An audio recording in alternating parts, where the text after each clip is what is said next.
ভাইরা রয়েছেন, বাংলাদেশ পুলিশ বাহিনীর ভাইয়েরা রয়েছেন, তারা আপনাদের সর্বাত্মক সাহায্য করবে ইনশাআল্লাহ। সম্মানিত মুসলিম মিল্লাত, আমরা যার আশায় অধীর আগ্রহে বসেছিলাম তিনি আমাদের মাঝে উপস্থিত হয়েছেন। সম্মানিত হাজিরিন, এ পর্যায়ে কোরআন থেকে তাফসীর পেশ করছেন আজকের মাহফিলের প্রধান বক্তা মুফতি আমির হামজা, কুষ্টিয়া। মুফতি আমির হামজা, আমি হযরতকে মাহফিল ইন্তেজামিয়া কমিটির পক্ষ থেকে আলোচনা পেশ করার জন্য বিনীতভাবে অনুরোধ করছি।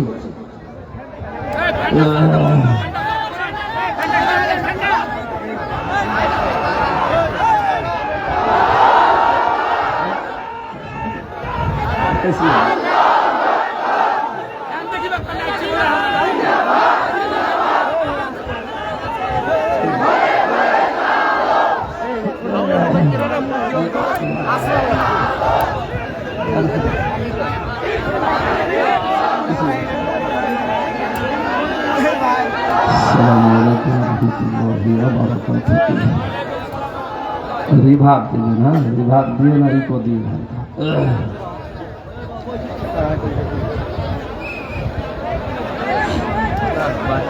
আলহামদুলিল্লাহি রাব্বিল মাশরিকাইনি ওয়া রাব্বিল মাগরিবাইন আল্লাযী খালাকা কুল্লা শাইইন যাওজাইন ওয়া আওজাবা আলাইনা লিইহসানা বিল ওয়ালিদাইন ওয়া নাশহাদু আন লা ইলাহা ইল্লাল্লাহু ওয়াহদাহু লা শারীকা লাহু ওয়া আশহাদু আন্না মুহাম্মাদান আবদুহু ওয়া রাসূলুহু সাজ্জিদুল কাওনাইন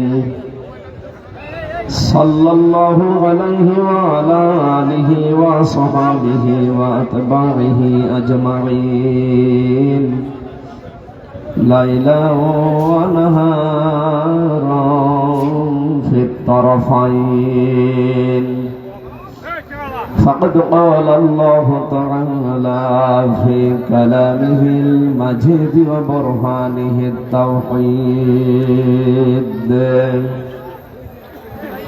أعوذ بالله من الشيطان الرجيم بسم الله الرحمن الرحيم ولا تسبوا الذين يدعون من دون الله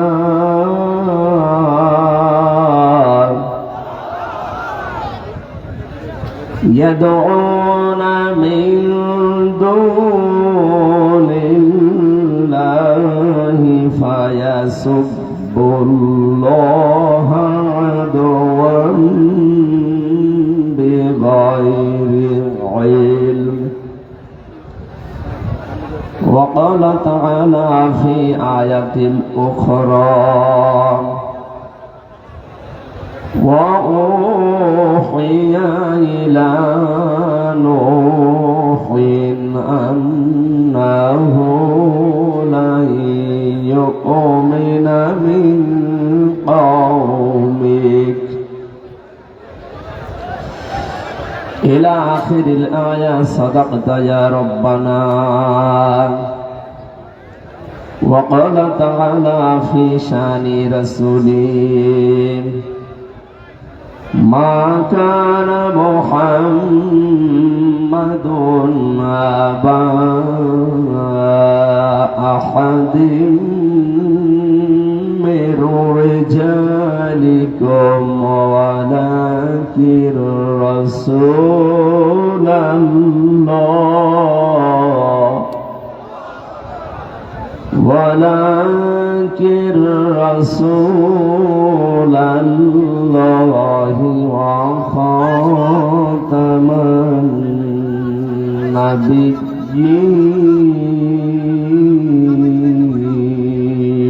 النبيين. اللهم صل على سيدنا مولانا محمد وعلى آل سيدنا مولانا কত ব্যথা কত ভাবে সইছ যে তুমি তোমারই খুনে লাল তায়েফের ভূমি ফেরেশতা এসে চাই ধ্বংসের হুকুম লৌহ মাখা মোহাম্মদ প্রাণে হাসরাত আল্লাহ ক্ষমা করো তায়েফবাসীর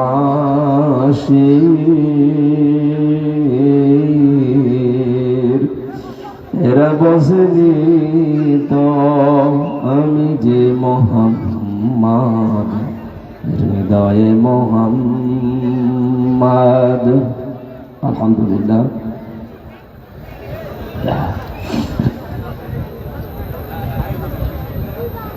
বাংলাদেশের ঐতিহ্যবাহী জেলা দিনাজপুর কাহারোল থানার অন্তর্গত চামদুয়ারি তারুণ্য দলের উদ্যোগে জামে মসজিদের উন্নয়ন কল্পে দাখিল মাদ্রাসা ময়দানে 2 দিনব্যাপী ঐতিহাসিক তাফসিরুল কোরআন মাহফিলের সমাপনী রজনীর স্বনামধন্য সভাপতি বিশিষ্ট আলেমে দ্বীন জনাব মাওলানা আব্দুর রহিম দামাত বারকাতুহুল আলিয়া, প্রধান অতিথি আমার আরাফাতের ভাই আলহাজ মোহাম্মদ সালেমান আলী, এতক্ষণ যিনি আলোচনা রাখলেন আপনাদের এই গ্রামের জামাই নাকি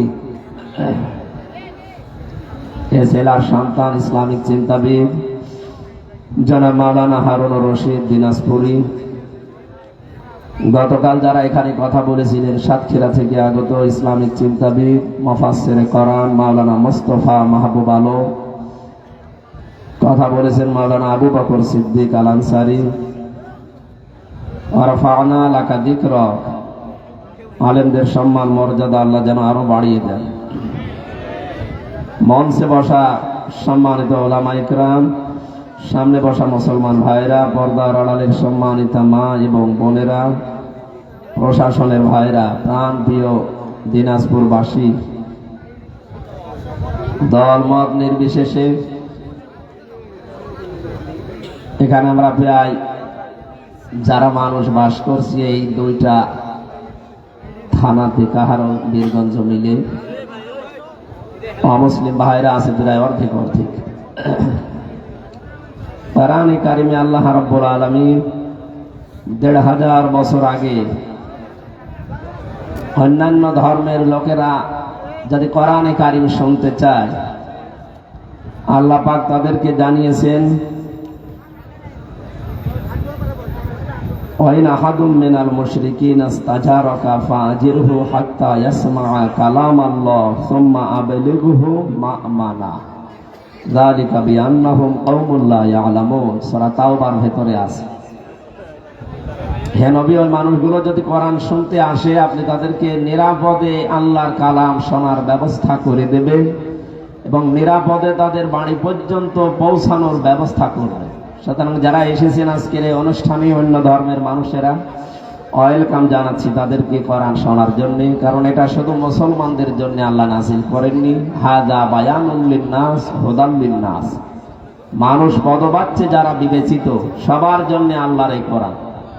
হেদায়েত পাওয়ার জন্য কিছু শর্ত আছে কোরআনে, সেটা আলাদা বিষয়, কিন্তু এই কোরআন সবার জন্য।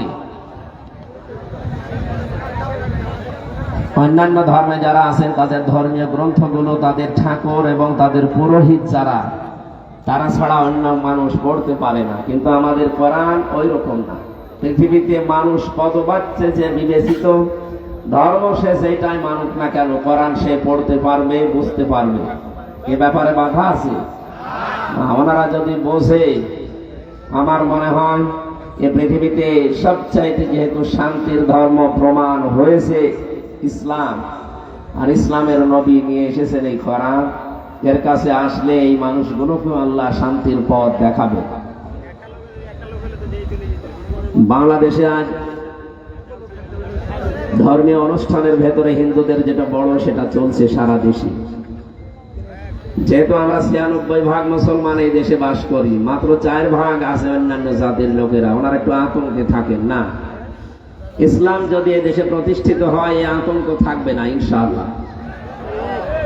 আমাদের আল্লাহ, আমাদের নবী এবং আমরা গ্যারান্টি দিতে পারি যে ইসলাম যদি বাংলাদেশে কায়েম হয়, অন্য ধর্মের মানুষ না, মসজিদ যেমন নিরাপদে থাকে, পাহারা দেওয়া লাগে না, মন্দিরও নিরাপদে থাকবে, পাহারা দেওয়া লাগবে না ইনশাআল্লাহ।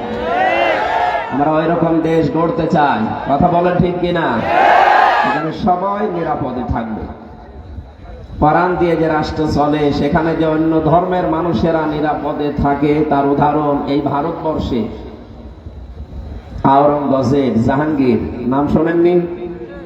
তিনি যখন দায়িত্বে ছিলেন ভারতের, কোরআন দিয়ে তার দেশ চলত। এক হিন্দু বুড়ি মহিলা তার যুবতী পুত্রবধূকে নিয়ে এসে বলেছিল, হারুন, জাহাঙ্গীর, আমার এই যে পুত্রবধূ, আমার সন্তান আছে প্রশাসনে, দায়িত্ব পালন করার জন্য তাকে অন্য জায়গায় যাওয়া লাগে। প্রতি রাতে আমি দেখি একটা দুষ্ট লোক এসে আমাকে হুমকি দেয় এবং আমার এই পুত্রবধূর ইজ্জত লুণ্ঠনের জন্য চেষ্টা চালায়। বাদশাহ জাহাঙ্গীর কোনো কথার উত্তর দিলেন না। একবার, দুইবার, তিনবার এ কথা বলার পর বুড়ি মানুষ তো রেগে গেছে, ডাক দিয়ে বলছে, জাহাঙ্গীর দেখো, আমি তোমাকে জন্মাতে দেখেছি, আমি তোমার দেশে বাস করি, কিন্তু এই দেশে আমার পুত্রবধূ নিরাপদে না। আজকে শুনলাম বা প্রতি রাতে যেভাবে ডিস্টার্ব করে, আমার মনে হচ্ছে আজকে ওই দুষ্কৃতিকারী এসে আমার পুত্রবধূর ইজ্জত লুণ্ঠন করে ফেলবে।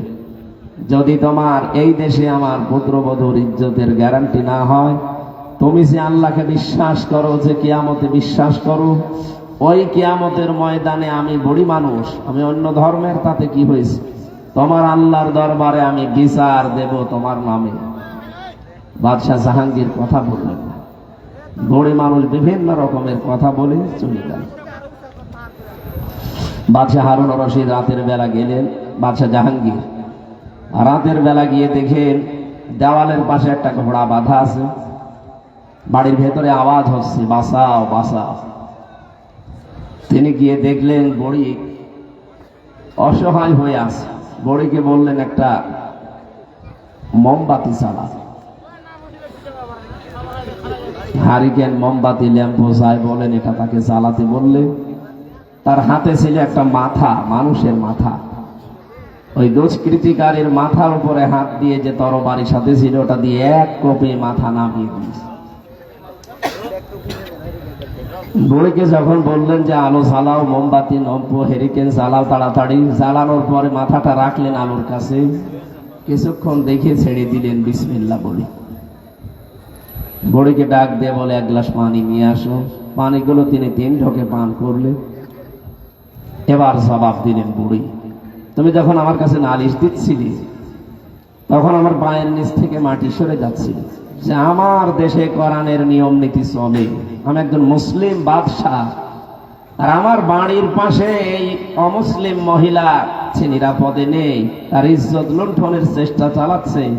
এটা মনে হয় আমার আত্মীয় স্বজন বা আমার কোন ছেলে হবে, তাছাড়া এত বড় সাহস তো কেউ দেখাবে না। এই জন্য ছেলের উপরে যেন কোনো মায়া মহব্বত তৈরি না হয়। রাতের বেলা আমি ছদ্মবেশে এসে ওর মাথা ধরার পরে দিয়েছি কোপ, মনে করলাম আমার নিজের ছেলেই হয়তো হবে। আমি তো আর অন্ধকারে টের পাইনি, এই জন্য আলো জ্বালাতে বললাম, যে দেখতে চাই যে আসলে এটা কার মাথা। যখন দেখলাম যে না, এটা আমার ছেলে না, এটা অন্য কেউ, তখন আমি আলহামদুলিল্লাহ বলে মাথাটা ছেড়ে দিয়েছি। দ্বিতীয় নম্বরে, তুমি যখন আমাকে নালিশ দিচ্ছিলে, ওই দিন থেকে শুরু করে আজকের পর্যন্ত আমি এক ফোঁটা পানিও খাইনি। কয়েক ঘন্টা সময় চলে গেছে, আমি একেবারে না খেয়ে আছি। আমি চিন্তা করলাম, কিয়ামতে তুমি আমার নামে মামলা দেবে, আমি মামলার আসামি হয়ে যাব, এখান থেকে আমাকে মুক্ত হওয়াই লাগবে। এই কারণে আমি না খেয়ে টেনশনে ছিলাম। এখন তোমার হাত থেকে কেবলমাত্র পানি পান করলাম। সম্মানিত ভাইরা, আমি এই ঘটনাটা কয়েক মিনিটে বললাম এই কারণে, এটা তো আর আরবের ঘটনাটা না, ভারতের ঘটনা। এই বিক্ষোভ বেশি বছর আগেও না, সুতরাং কোরআনের নিয়ম নীতি চললে যে অন্য ধর্মের মানুষের ইজ্জতের গ্যারান্টি, তাদের অর্থের গ্যারান্টি, সব কিছুর মুক্তি পাওয়া যাবে, এটা প্রমাণ হয়েছে। আর এটা আমরা 100% সামনে প্রমাণ করব ইনশাআল্লাহ। ওনারা জানেন 15.5 বছর যে জালেমরা ছিল, তারা যেহেতু বিদায় নিয়েছে, শুধু বিদায় নেয়নি, তাদের দোসররা এখনো কিছু কিছু জায়গায় আছে। এবং 5 তারিখের পর থেকে আজকের 1 মাস 4 দিন হয়ে গেল, অনেক মুনাফিক এবং যারা তারা অত্যাচারিত আমরা জানি, এই মানুষগুলো প্রতিশোধ নেওয়ার জন্য তারা রীতিমতো লুণ্ঠন শুরু করেছিল। তাদের নেতা বারবার সেখান থেকে ভিডিও বার্তা পাঠাচ্ছে যে আপনারা সাবধান হন। আমি জেলখানায় যাদের সাথে ছিলাম তার ভেতরে জনাব তারেক জিয়ার পিএস অপু ভাই ছিল আমার সাথে, ওনার বন্ধু গিয়াসউদ্দিন মামুন ছিল আমার পাশে। তো ওনাদের যে পরিবর্তন, এই 14 বছর 17 বছর জেল খাটতেছে এই লোকটা গিয়াসউদ্দিন মামুন। অপু ভাই প্রায় 7 বছর, উনি তারেক জিয়ার একান্ত সহকারী এবং 1 নাম্বার পিএস।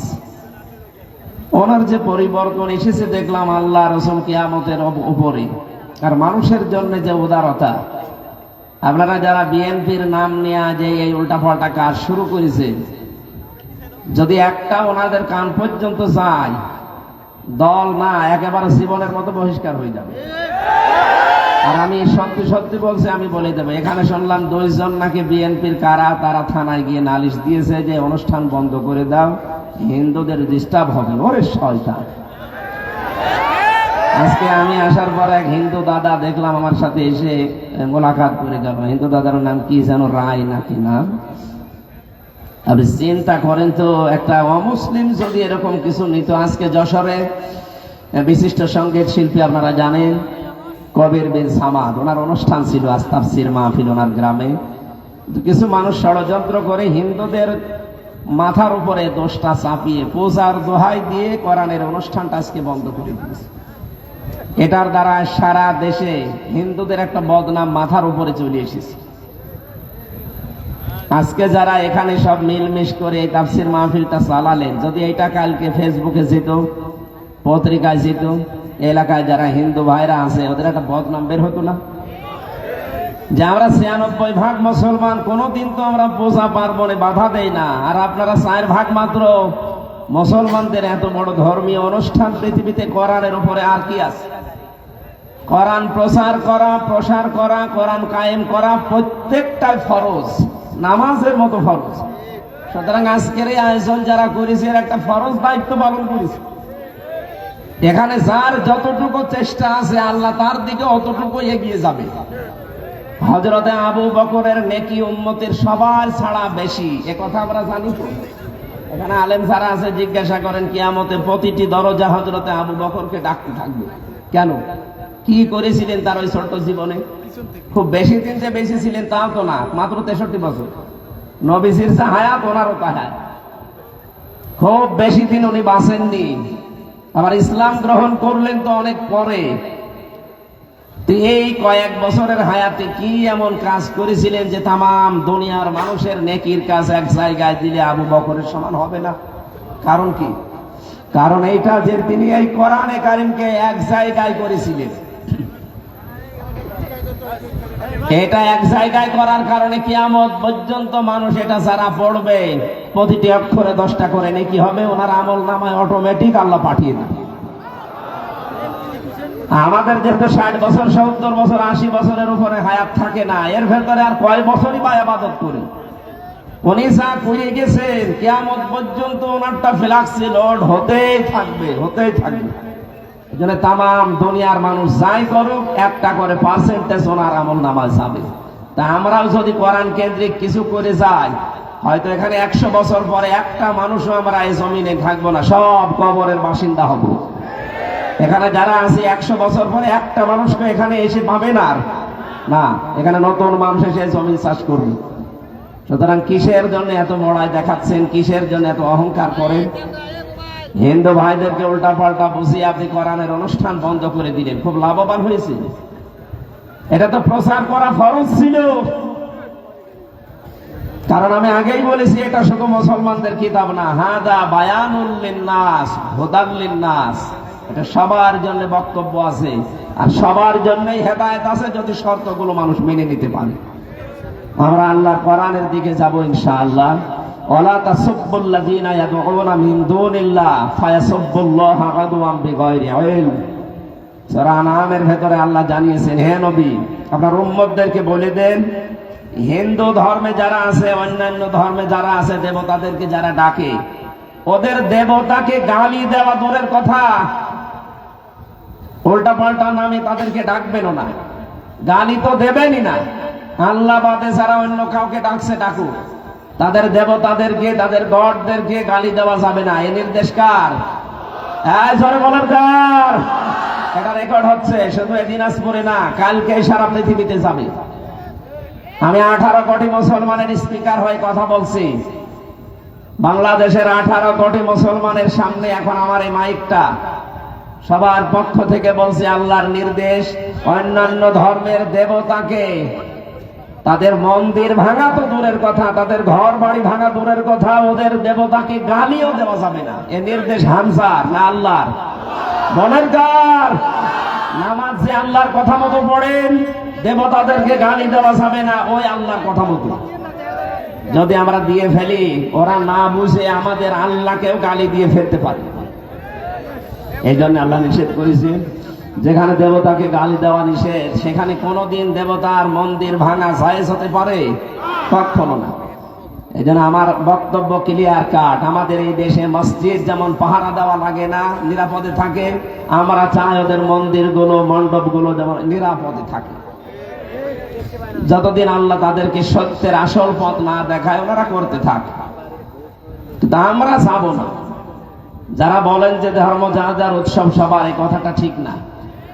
কারণ এই যে উৎসব, এটা কিন্তু একটা ইবাদত। আমাদের যেটা চলছে এটা কি বলেন তো? ওনাদের এখন যেটা চলছে, এই কাহারোলে আর বীরগঞ্জে মিলে প্রায় 130টার উপরে মণ্ডপ, ওইটা ওনাদের জন্য ইবাদত। কথা বলেন না কেন? মান তাশাব্বাহা বিকওমিন ফাহুয়া মিনহুম। যে ব্যক্তি যার সাদৃশ্য গ্রহণ করে চলবে, যার আদর্শ মানবে, কিয়ামতে তার সাথে সে উঠবে। আমরা উঠতে চাই মুহাম্মদুর রাসূলুল্লাহর সাথে। এক কথা বলেন না কেন? আমরা কি রবীন্দ্রনাথ ঠাকুরের সাথে উঠতে চাই না? ওনাদের ধর্ম ওনারা পালন করবে, বাধা দেওয়া যাবে না, কিন্তু নিজে ওখানে যাওয়া যাবে না। নিজে যেয়ে আপনারাও যদি বলেন হরি হরি রাম রাম, আপনার ঈমান থাকবে? এই কথাটা যারা বলেন, আপনারা হয়তো আবেগে বা না বুঝে বা অন্য কোনো উদ্দেশ্যে বলেন। যারা বলেন যে ধর্ম যার যার উৎসব সবার, তাহলে আপনাদের ধর্মের যে উৎসব, যেটা আমরা যদি যেতে চাই বা যেতে পারি, অনেকে চাই। আমাদের এই যে রমজানের পরে যে ঈদ আসবে, এর 2.5 মাস পরে যে কোরবানি আসবে, সকালবেলা আসবেন, আপনাদের সামনে জবাই করা হবে। কি আপনি মানতে পারবেন? আপনি আসতে পারবেন? এটা যেমন আপনি আসেন না। সুতরাং এই কথাটা যারা বলেন, অন্য কোনো উদ্দেশ্যে হয়তো বলেন বা কোনো কিছু আছে আপনার ভেতরে, কথা বলা ঠিক না।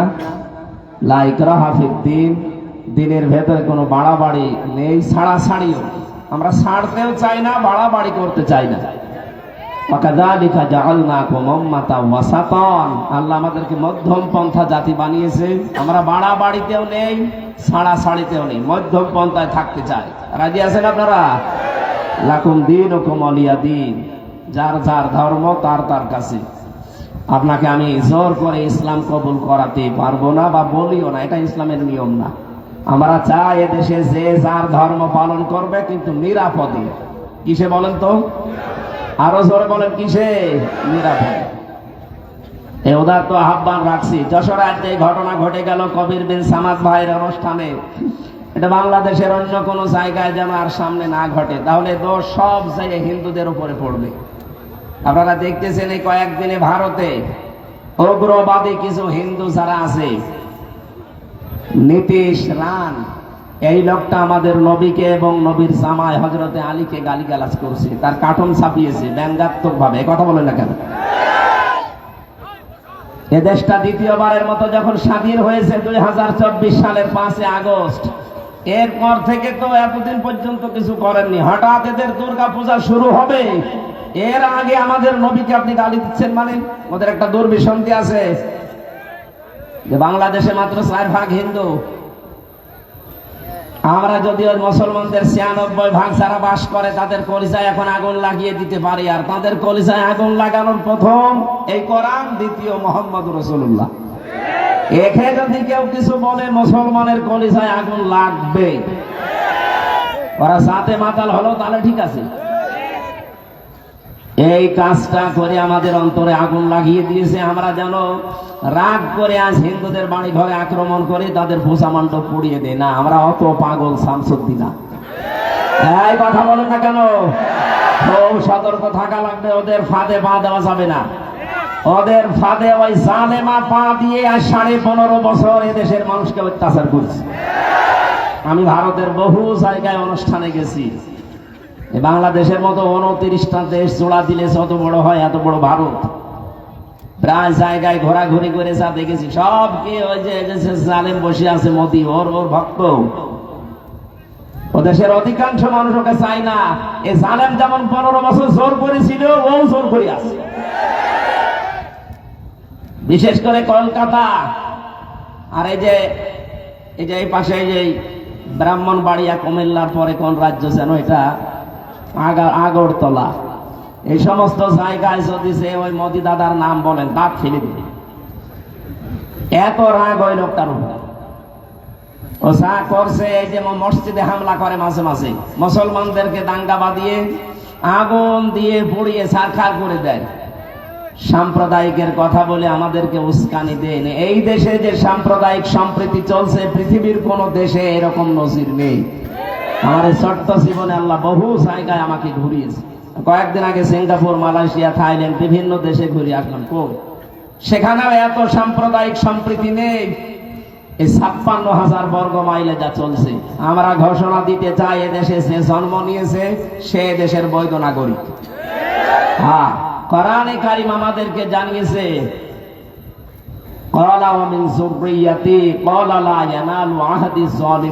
এদেশে নেতৃত্ব দিতে হলে জালেম হওয়া যাবে না, কারণ জালেমের জন্য নেতৃত্ব দেওয়া জায়েজ নেই। এ ঘোষণা কোরআনে সূরা বাকারা 124 নম্বর আয়াতের ভেতরে আছে। ইব্রাহিম আলাইহিস সালামকে আল্লাহ জানিয়েছিলেন, হে ইব্রাহিম, আমি তোমাকে মানুষের জন্য নেতা বানিয়ে দিলাম, কিন্তু তোমার সন্তানাদি কিয়ামত পর্যন্ত যারা আসবে এরা যদি কেউ জালেম হয় তারা নেতৃত্ব দিতে পারবে না, ওদের জন্য জায়েজ নেই, অবৈধ, হারাম। এই জন্য যে জালেমরা নেতৃত্ব দিত ওরা আল্লাহর মামলার আসামি, পালিয়েছে। আমরা চাই এদেশে আরো যারা জালেমের দোষর আছেন আপনারাও যান, আপনার মায়ের কাছে নিরাপদে যান।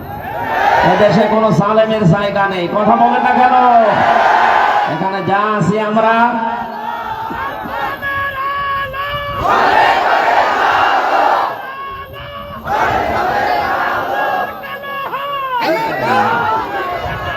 বসুন। সম্মানিত ভাইরা, মা বোনেরা, মেয়েদের প্যান্ডেলে মনে হয় জায়গা হচ্ছে না, বারবার কমিটি আসতেছে। আপনারা একটু সামনের দিকে জায়গা থাকলে একটু এগিয়ে বসেন, একটু চেপে চেপে বসেন। কোরআনের এই অনুষ্ঠানে এসে একটা সুযোগ আছে আমাদের, আমরা জান্নাত পাবো কিনা জানি না, গ্যারান্টি আছে আমাদের? বলেন। কোরআনে কারিমে সূরা মুজাদালায় আল্লাহ জানিয়েছেন, কোরআন শুনতে এসে কোন ইমানদার মানুষ যদি একজন আরেকজনকে একটু জায়গা করে দেয়, আল্লাহ নিজে তার জন্য জান্নাতে একটা জায়গা বরাদ্দ করে রাখে। জান্নাত পাবো কিনা এ গ্যারান্টি নেই, কিন্তু একটা জায়গা বরাদ্দ হচ্ছে। সুতরাং এই সুযোগটা কেউ কাজে লাগানো, যে যারা দাঁড়িয়ে আছে ওদের একটু বসতে দিলে হয় না? একটু যে দিচ্ছে চাপবে কোথায়, প্যাকেট হয়ে যাবে। আপনারা যারা পরে এসেছেন এখন আর কি বলবো, জায়গা তো আর নেই। মা বোনেরা একটু যদি থাকে জায়গা, সামনে একটু এগিয়ে বসেন, একটা সুযোগ কাজে লাগান। জান্নাতে আল্লাহ আপনার জন্য একটা জায়গা বরাদ্দ করে দিবেন এই মানবতার কারণে। জোরে বলেন আমিন।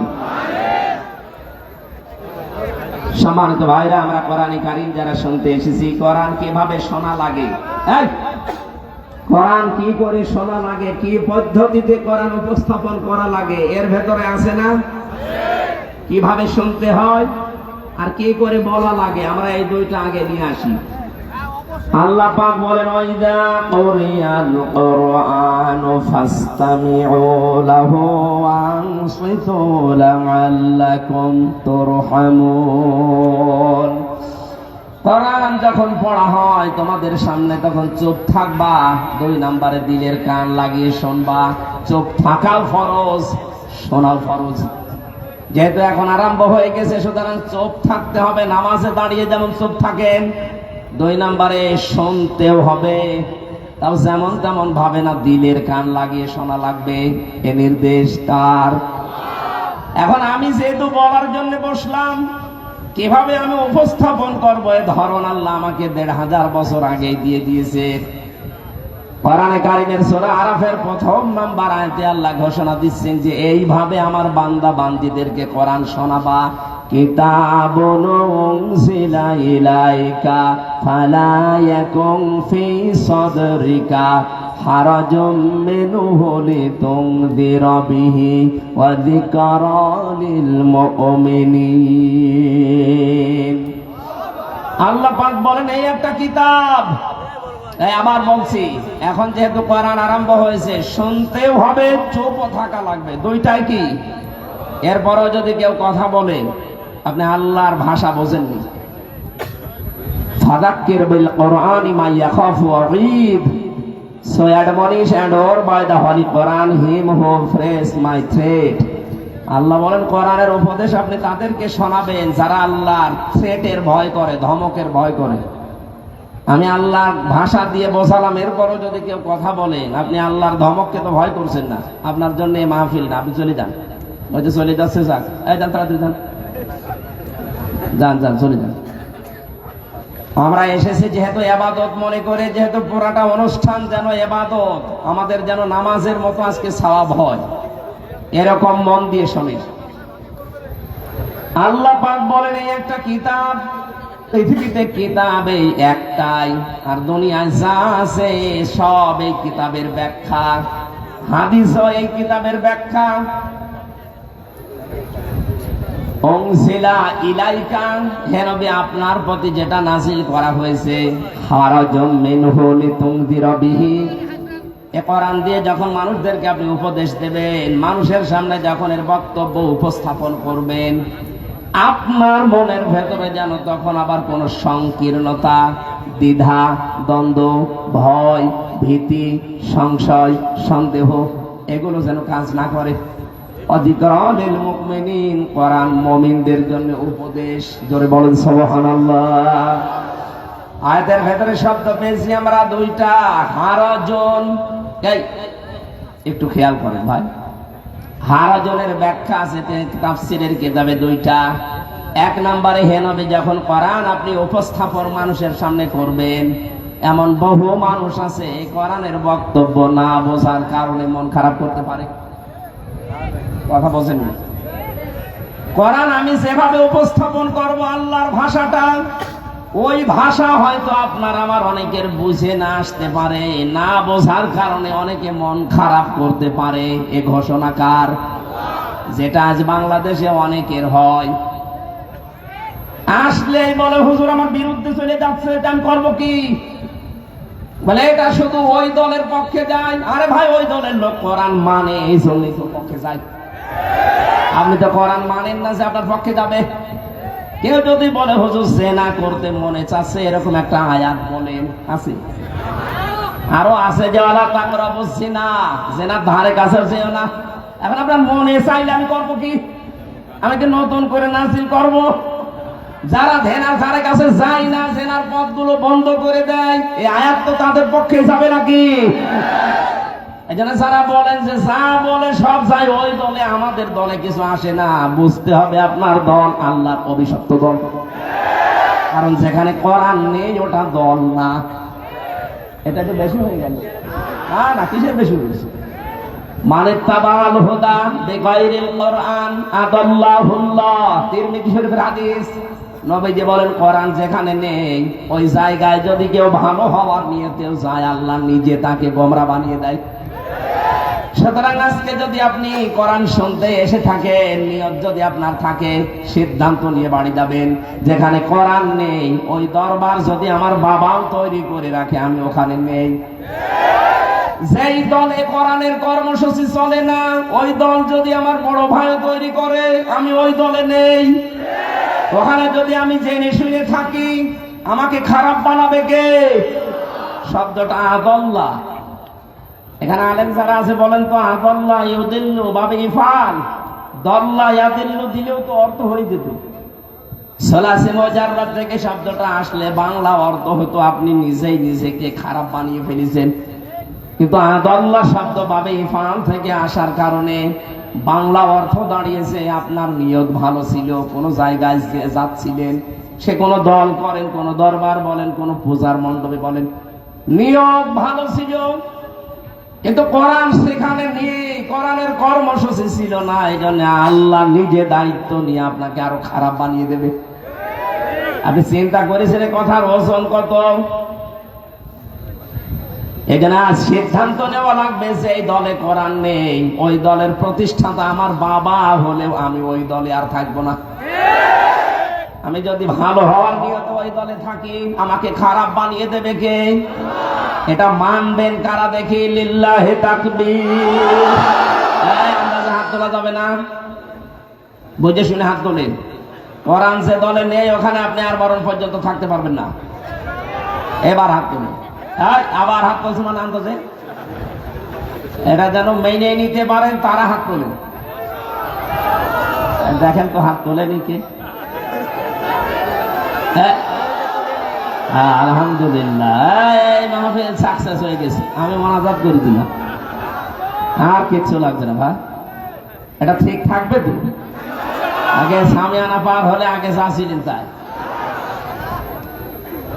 সুলাইমান নবী আলাইহিস সালামের জামানার একটা কাহিনী পড়েছিলাম তাফসিরে, সূরা নমলের তাফসিরে। সুলাইমান নবী একবার জিনদেরকে বললেন একটা মসজিদ তৈরি করো। ওরা মসজিদ তৈরি করার পরে আবার ভাঙ্গা আরম্ভ করেছে। সুলাইমান নবী এসে বলে, কয় মসজিদ? বলে বানিয়েছিলাম আবার ভেঙে ফেলেছি। কেন? তা আপনি তো বলেননি যে মসজিদ বানানোর পরে কি করা লাগবে? দেখলাম কাজ কাম নাই, করবো কি? ভেঙে ফেলি। সুলাইমান নবী বললেন, ঠিক আছে মসজিদ বানাও, এটা শেষ হয়ে গেলে একটা কুকুরের লেজ সোজা করবা। ঠিক মসজিদ কমপ্লিট করে কুকুর নিয়ে এসে লেজ ধরে টানে, লম্বা হয়ে যায়, যে ছেড়ে যায় আবার কাছে যায়। কি গো কুকুর, এভাবে হবে না, তেল মোবাইল নিয়ে আয়। তেল মোবাইল নিয়ে টানে, হ্যাঁ লম্বা হয়ে গেছে, যে ছেড়ে দেয় আবার যা ছিল তাই। জিনারা বলছে এভাবে হবে না, বাঁশ নিয়ে আয়, জায়গা মতো বাঁশ দে। বাঁশ দিয়ে টাইট করে বেঁধে রাখ। 5 দিন 7 দিন বেঁধে রাখার পরে যখন যেই খুলে দেয়, আগে যা ছিল তাই। সুলাইমান নবী এসে বলছে, কি করো? বলছে, হুজুর করবো কি, কি কুকুর? আমরা তো টানা টানিতে ব্যস্ত আছি, যত টানি লম্বা হয় ছেড়ে দিলে কাছে যায়। বহু জিনিস দিয়ে আমরা টানাটানি করেছি, হাত দিয়ে টেনেছি, তেল দিয়ে টেনেছি, বাঁশ দিয়ে টেনেছি, কিছু হয় না। আমার তো মনে হচ্ছে 15.5 বছর অনেকের চরিত্র এই লেজের মতো হয়ে গিয়েছিল। এদেশের 18 কোটি জনগণ তাদেরকে শোধরানোর জন্য বহু চেষ্টা করেছে। কেউ হাত দিয়ে টেনেছিল, কেউ মুখের ভাষা দিয়ে, কেউ তেল দিয়ে, কেউ বাঁশ দিয়ে, কেউ জীবন দিয়েও টেনেছে। কিন্তু কুকুরের লেজের চাইতেও খারাপ, ও কোনোদিন সোজা হয়নি, শেষ পর্যন্ত সোজা হয়েছে পালিয়ে। এখন বুঝতেছে যে কি করলাম। এই দেশের মানুষ পালিয়ে গেলে যদি 15.5 বছরে সোজা হয়েছিলেন, তাহলে এইভাবে পালানো লাগতো না। আর এই মানুষগুলোকে বিপদে ফেলে গেলেন, এখন এরা করবে কি? এখন তো এই দেশে পরিচয় দেওয়া যায় যে আমি একজন হিন্দু, কোনো অসুবিধা নেই। কিন্তু যদি কেউ বলে যে আমি আওয়ামী লীগ, তার দাঁত মুখ খুলে ফেলবেন। কি করে গেলেন আপনি? আপনার লেজ তো সেই কুকুরের মতো। এত টানাটানি করলাম আমরা 15.5 বছর, কত আলেমরা সংশোধনের জন্য চেষ্টা চালিয়েছে, কিন্তু যা ছিল তাই। আমাদের চরিত্র কি ওই লেজের মতো হবে নাকি? হাদিস শোনার পরও যদি কারো মনের পরিবর্তন না আসে, ও আগে যা ছিল যদি ও তাই করে, ওর কপালে আর হেদায়েত আছে বলে আমার মনে হয় না। সুতরাং যারা সিদ্ধান্ত নিয়েছিলেন একচ্ছত্র ভাবে, একেবারে খাঁটি ভাবে নিয়েছেন তো। কোরআন যেখানে নেই আমি ওখানে নেই, কারণ আমার আখিরাত তো আমি ধ্বংস করতে পারি না। কথা বলেন না কেন? দুনিয়া একদিকে হয়ে যাক, আমি যদি একা থাকি তাও আমি একা দাঁড়িয়ে থাকবো ইনশাআল্লাহ। কোরআনের কথা না বোঝার কারণে মন খারাপ হয় এমন দর্শক শ্রোতা নেই? আছে। কারা আছেন এরকম মন মানসিকতা নিয়ে? হাত তোলেন তো। আছে, নাই তো সেই দুইজন আজ থানায় যে এডিসির কাছে নালিশ দিল, এরা কারা? এরা তো হিন্দু ভাইরা না, মুসলমান। এরা মনে করে যে আমাদের পক্ষে হুজুর বলে না। আরে ভাই, আমি আয়াত ফলো করি, তাহলে আপনি অন্য কোনো বই এনে দেন, আমি সেইটা বলি। তখন কোরআনে আপনার পক্ষে যাওয়ার মতো কোনো আয়াত নেই। তখন বলে ঠিক আছে, যখন আমার পক্ষে কোনো আয়াত নেই তখন আমি এটা হতে দেবো না, বন্ধ করবো। এটা বন্ধ করে আপনার কপাল যে জালেমের মতো পড়বে, আপনি টের পাচ্ছেন? এই 15.5 বছরে কোরআনের আলোচনায় যত বাধা দিয়েছে তত কপাল পুড়েছে। 14 জায়গায় অনুমতির সিস্টেম করেছিল। আরে ভাই, আমি কি আমার বাবার কথা বলার জন্য কুষ্টিয়া থেকে এসেছি? কোরআনের তাফসীর পড়ে আমি যতটুকু বুঝি ওইটা আপনাকে বোঝানোর জন্য আসলাম। আর আপনি এমন সিস্টেম করে রেখেছে যে 14 জায়গায় যান, পারমিশন নেই। ওরা বলতো না সরাসরি যে কোরআন বন্ধ করে দেব, কিন্তু যেন বন্ধ হয় এই লাইনগুলো তৈরি করেছিল। ও 14 জায়গায় কেউ যাবেও না। ও ছাতা বলবে দরকার নেই, মমতাজকে নিয়ে 5টা জায়গা আনবে। আল্লাহ এখন পুরা পরিবেশ পাল্টিয়ে আজ মুমিনদের হাতে দেশটা তুলে দিয়েছে। ডক্টর মোহাম্মদ ইউনূসকে খালি সুদখোর বলে যারা গালি দেন, আরে ভাই, উনি কি নিজে ডাইরেক্ট সুদ খাচ্ছে? উনি একটা চাকরি করে ওই প্রতিষ্ঠানে। লোকটা যাই করুক, উনি যে ক্ষমতা পাওয়ার পরে জানিয়েছে দেশে অন্যান্য ধর্মের অনুষ্ঠান যেভাবে চলে কোরআন ওইভাবে চলবে, কোনো অনুমতি লাগবে না। এই কারণে আল্লাহ তাআলা মাফ করুন। ওনার জীবনে কিছু কবুল হবে কি না হবে আমি জানি না, কিন্তু কথাটা কত বড় মারাত্মক কথা। 96% মুসলমানের দেশে কোরআনের অনুষ্ঠানে অনুমতি নেওয়া লাগে। এ কিসে? প্রথম দিনই বলেছে কোনো অনুমতি লাগবে না। কিছুদিন আগে বাংলাদেশের সবচাইতে বড় গোয়েন্দা বিভাগের প্রধান, আমি নাম নিলাম, আপনাদের এই বিভাগে বাড়িটা, উনি আমাকে বলছে, হুজুর কোরআনের কথা যে এই ফোর্সে বলা দরকার, আপনি ওই ফোর্সে সারা বাংলাদেশের 56,000 বর্গ মাইলের প্রত্যেক জায়গায় বলবেন, কোনো অনুমতি লাগবে না। যদি কেউ বাধা দেয়, শুধু নাম, ঠিকানা, বাবার নামটা আমারে দেবে, ও ঠ্যাং ভেঙে ফেলবে। আমি বললাম যে স্যার, আপনি এতদিন ছিলেন কোথায়? আমি নতুন দায়িত্ব পেয়েছি, আমি একজন মুসলমান, আর মুসলমানের যা কাজ আমি তাই করব। আলহামদুলিল্লাহ, আল্লাহ স্যারের হায়াত যেন বাড়িয়ে দেন। আমি নাম নিলাম না তার সিকিউরিটির জন্য। মাঝে মাঝে আমার সাথে যোগাযোগ হচ্ছে। কোন জায়গায় এখন আর বাধা নেই। আগে যে প্রশাসন বাধা দিত, সে প্রশাসন আজকে বলছে হুজুর তাড়াতাড়ি আসেন, আপনার তুলে দিন।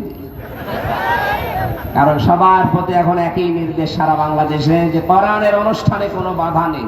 এই কিছু মুনাফিক নামধারী মুসলমান এরা হট্টগোল করে, ওরা জানে যে কোরআন আলোচনা হলে আমাদের কোনো কথাই নেই। আপনার ভেতরে যদি কোনো কথা কোরআনে না থাকে, ওই রকম কাজ কারবার করা যাবে? আমি আপনাকে বাঁচাতে চাচ্ছি, আর আপনি দৌড় দিয়ে জাহান্নামে যেতে চান, যান, দরকার হয় লাঠি দিয়ে আরো ফেলে দেবো, যান। প্রথম নাম্বার হারাজনের ব্যাখ্যা কি বলেছিলাম? আমি ভাঙিয়ে বলছিলাম, যত তাফসীর আছে বাংলাদেশে আপনি আসেন, আমি দেখিয়ে দিচ্ছি।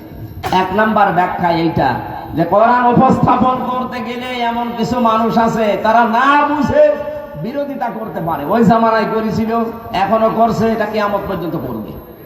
আর যারাই করবে তাদের কপাল আবু লাহাবের মতো, আবু জেহেলের মতো পড়বে। সে 1400 বছর আগে ওরা মারা গেছে, এখনো পর্যন্ত ওদের নামে বর দোয়া থেমেনি। এক কথা বলে না কেন? কারণ কি? ওরা কোরআন বিরোধী ছিল। 1400 বছর আগে মারা গেছে হযরত ওমর, হযরত আবু বকর সিদ্দিক, তাদের নামে বর দোয়া না, দোয়া থেমে নেই, সারা পৃথিবীতে তাদের জন্য দোয়া হয়। কথা বলেন না কেন? সুতরাং আপনাদের জীবন, আমাদের জীবন হযরত ওমরের মতো যেন হয়, আবু লাহাবের মতো যেন না হয়। হয়তো আমরা কেউ এখানে 100 বছর পরে কেউ থাকবো না, কিন্তু এখান থেকে 200 বছর পর যারা আসবে তারা নাম জানে। যদি যে আমক লোক এই বীরগঞ্জে কাহারণে আল্লাহর কোরআনে বাধা দিত, আপনার জন্য দোয়া করবে। 200 বছর পরও আপনি কবরে এই ফ্ল্যাক্সি লোড হয়ে ওদের বর দোয়া যাবে, আর যা পাওয়ার আপনি তাই পাবেন। যেন নিজের কপাল নিজে নষ্ট করেন না। 2 নম্বর ব্যাখ্যাটা বলবো, হে নবী, আপনি যখন কোরআন প্রচার করবেন, উপস্থাপন করবেন মানুষের সামনে, আবহমান কাল থেকে ওই দেশে ওই এলাকায় এমন এমন এবাদত মানুষ জারি করে রেখেছে ইসলামের নাম দিয়ে, অথচ ওটা এবাদত না। আপনি কোরআন বলতে গেলে ওই এবাদত গুলো তো টিকবে না, কারণ কোরআনে কারিমে নির্ধারিত করা আছে এবাদতকে। কি কোরআনে 500 আয়াত আছে শরীয়তের বিধান, আপনি 501টা বানাতে পারবেন না। একটা বানাতে গেলে হয় আপনাকে বানানো লাগবে, কথা বলে না কেন? 500 আছে কোরআনে কারিমে শরীয়তের বিধান, এরপরে 501টা বানাতে পারবেন? বানাতে গেলে আপনাকে নাজিল করা লাগবে, নাজিল হবে আর আরো জোরে বলেন। কিয়ামত পর্যন্ত মানব জাতির জন্য আর একটা কথাও নাজিল হবে না, যা হওয়ার সবের ভেতরে আছে। দিন যত যাবে তত কোরআন থেকে মানুষ গবেষণা করে নতুন তথ্য বের করতে পারবে। জোরে বলেন সুবহানাল্লাহ। এখান থেকে 1000 বছর আগে, এদিকে তাকান, 1000 বছর আগে এই কোরআনের তাফসীর যারা লিখেছিল, এটা নাজিল হয়েছে কত বছর? 1400 বছর। কত বছর? এই 1400 বছর, 1000 বছর মনে করেন আগে যারা এর তাফসীর লিখেছে, না লিখে নাই? 700 বছর আগে যারা তাফসীর লিখেছে, 500 বছর আগে যারা তাফসীর লিখেছে, তখন কি কম্পিউটার ছিল? এই ক্যামেরা ছিল? ভিডিও, মোবাইল, কথা বলা লাগবে। তখন তারা কোরআনে কারিমের তাফসীর লেখে নাই। আল্লাহ রাব্বুল আলামিন কোরআনে কারিমে সূরা, এটা জিলজালের ভেতরে আছে সম্ভবত, মাফামাইয়া আমাল মিসকালা যাররাতিন খায়রান ইয়ারা ওয়া মাইয়া আমাল মিসকালা যাররাতিন শাররান ইয়ারা। সূরা জিলজালের শেষ আয়াত এগুলো, শেষ দুইটা আয়াতে আল্লাহ জানিয়েছেন কোন মানুষ যদি যাররা পরিমাণ ভালো কাজ করে কিয়ামতে সে দেখতে পাবে, কিয়ামতের ময়দানে যাররা পরিমাণ খারাপ কাজ হলেও দেখতে পাবে। এই বাংলার মুসলমানেরা, এই আয়াতের তাফসীর যারা 1000 বছর আগে লিখেছে, এই ক্যামেরা, ভিডিও, মোবাইল এগুলো যখন ছিল না, তখন তারা কি লিখেছে? কারণ একটা জিনিস অতীত হয়ে যাওয়ার পরে ওটা আবার দেখা যায়। এই ভিডিও আবিষ্কার হওয়ার আগে কথা মানুষকে বোঝানোই সম্ভব ছিল না। একটা জিনিস অতীত হয়ে গেছে, ওটা 10 বছর পরে আবার হুবহু ওইভাবে দেখা যায়। ভিডিও ক্যামেরা আবিষ্কার হওয়ার আগে এটা কাউকে বোঝাতে আপনি পারতেন? তাহলে এই আয়াতের তাফসীরে যে এরো আছে, এরো মানে চোখ দিয়ে দেখা। কিন্তু আমরা তাফসীরে, আমরা এর আগের যে পুরাতন তাফসীর আছে সেখানে পড়েছি, কেউ যদি যাররা পরিমাণ ভালো মন্দ কাজ করে কিয়ামতে তাকে দেওয়া হবে। দেওয়া হবে মানে দেওয়া আরবি তো এরো না, দেওয়া আরবি আতা, আতা উতু, তাকে দেওয়া হবে। এই শব্দ আল্লাহ দিতে পারতেন না? আল্লাহ ওই শব্দ জানে না, কথা বলে না কেন? আল্লাহ জানে। সূরা আনামের 44 নম্বর আয়াতের মাঝের অংশে ওই উতু শব্দটা আছে। হাত্তা ইদা ফারিহু বিমা উতু আখাযনাহুম বাগতাতান ফাইযাহুম মুবলিসুন। বলেন আল্লাহু আকবার। ওই যে ওখানে মাঝখানে উতু শব্দটা আছে, ওটা আতা, এত উতু, ওই শব্দটা ওখানে বাংলা অর্থ হচ্ছে আপনাকে দেওয়া হবে। আর এখানে আল্লাহ এরা দিয়েছেন, র এরা মানে এই যে চোখ দিয়ে দেখা।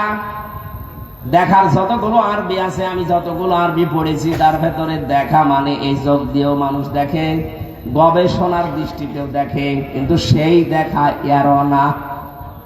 এই চোখ দিয়ে যেটা দেখা হয় সেটা আরবিতে র বলে, আর যেটা গবেষণা করে দেখা হয় ওইটাকে বলেন নাজারা।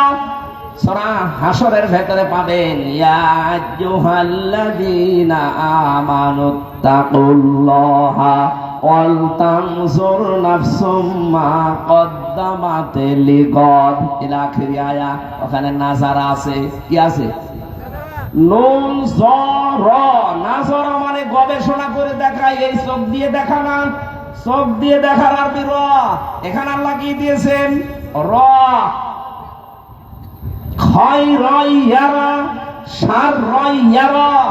খারাপ ভালো আপনি দেখতে পাবেন ভিডিও ক্যামেরার মতো। কে মন্দিরে আগুন লাগিয়েছে, কে প্রতিমা ভেঙেছে, কিয়ামতের দিন আল্লাহ ভিডিও আকার আপনাকে দেখাবে। এখন ক্যামেরা আবিষ্কার হওয়ার আগে, আজ থেকে 700 বছর আগে যদি আপনি এই কথা মানুষকে বলতেন, মানুষ ওই সময় আপনাকে পাগল বলতো। এ কি বলে, যেটা অতীত হয়ে গেছে ওটা আবার দেখা যায়। কিন্তু এখন যদি আপনি যে আমার ছোট মেয়ে যেটা ওরেও বলেন যে এটা কিন্তু দেখা যাবে 2 বছর পর, ও বিশ্বাস করবে, কারণ ও দেখতেছে যে এটা দেখা যায়। এখানে স্থান কাল পাত্র ভেদে দিন যত যাবে, যুগের জ্ঞানের আলোকে বাস্তবতার নিরিখে দিন যত যাবে, কোরআনের আয়াত আল্লাহ পাক মানুষকে দিয়ে ওইভাবে ব্যাখ্যা তাফসীর করাবেন। জোরে বলেন সুবহানাল্লাহ। হে নবী, আপনি যখন তাফসীর করতে যাবেন, হয়তো ওই দেশে এমন এমন নিয়ম নীতি পালন করে মানুষ যেগুলো ইসলাম মনে করে আবহমান কাল থেকে চলছে, কিন্তু আসলে ওইটা ইসলাম না। আপনি বলতে গেলে ওই মানুষগুলোর ব্যবসায় ভাটা পড়বে। আর যারা পীরের নাম নিয়ে, হক্কানি পীর বাদ দিয়ে হাজারো মানুষ আজ ভণ্ড নাম নিয়ে ওরা ব্যবসা করে খাচ্ছে পীর শব্দ নিয়ে। পীরের ছেলে হলে আবার পীর হয়ে যায়, এরকম দেশে নেই?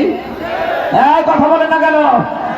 এটা শুধু বাংলাদেশে একটা দরবারে এখন নেই, তাছাড়া বাকি সব জায়গায় একটাই।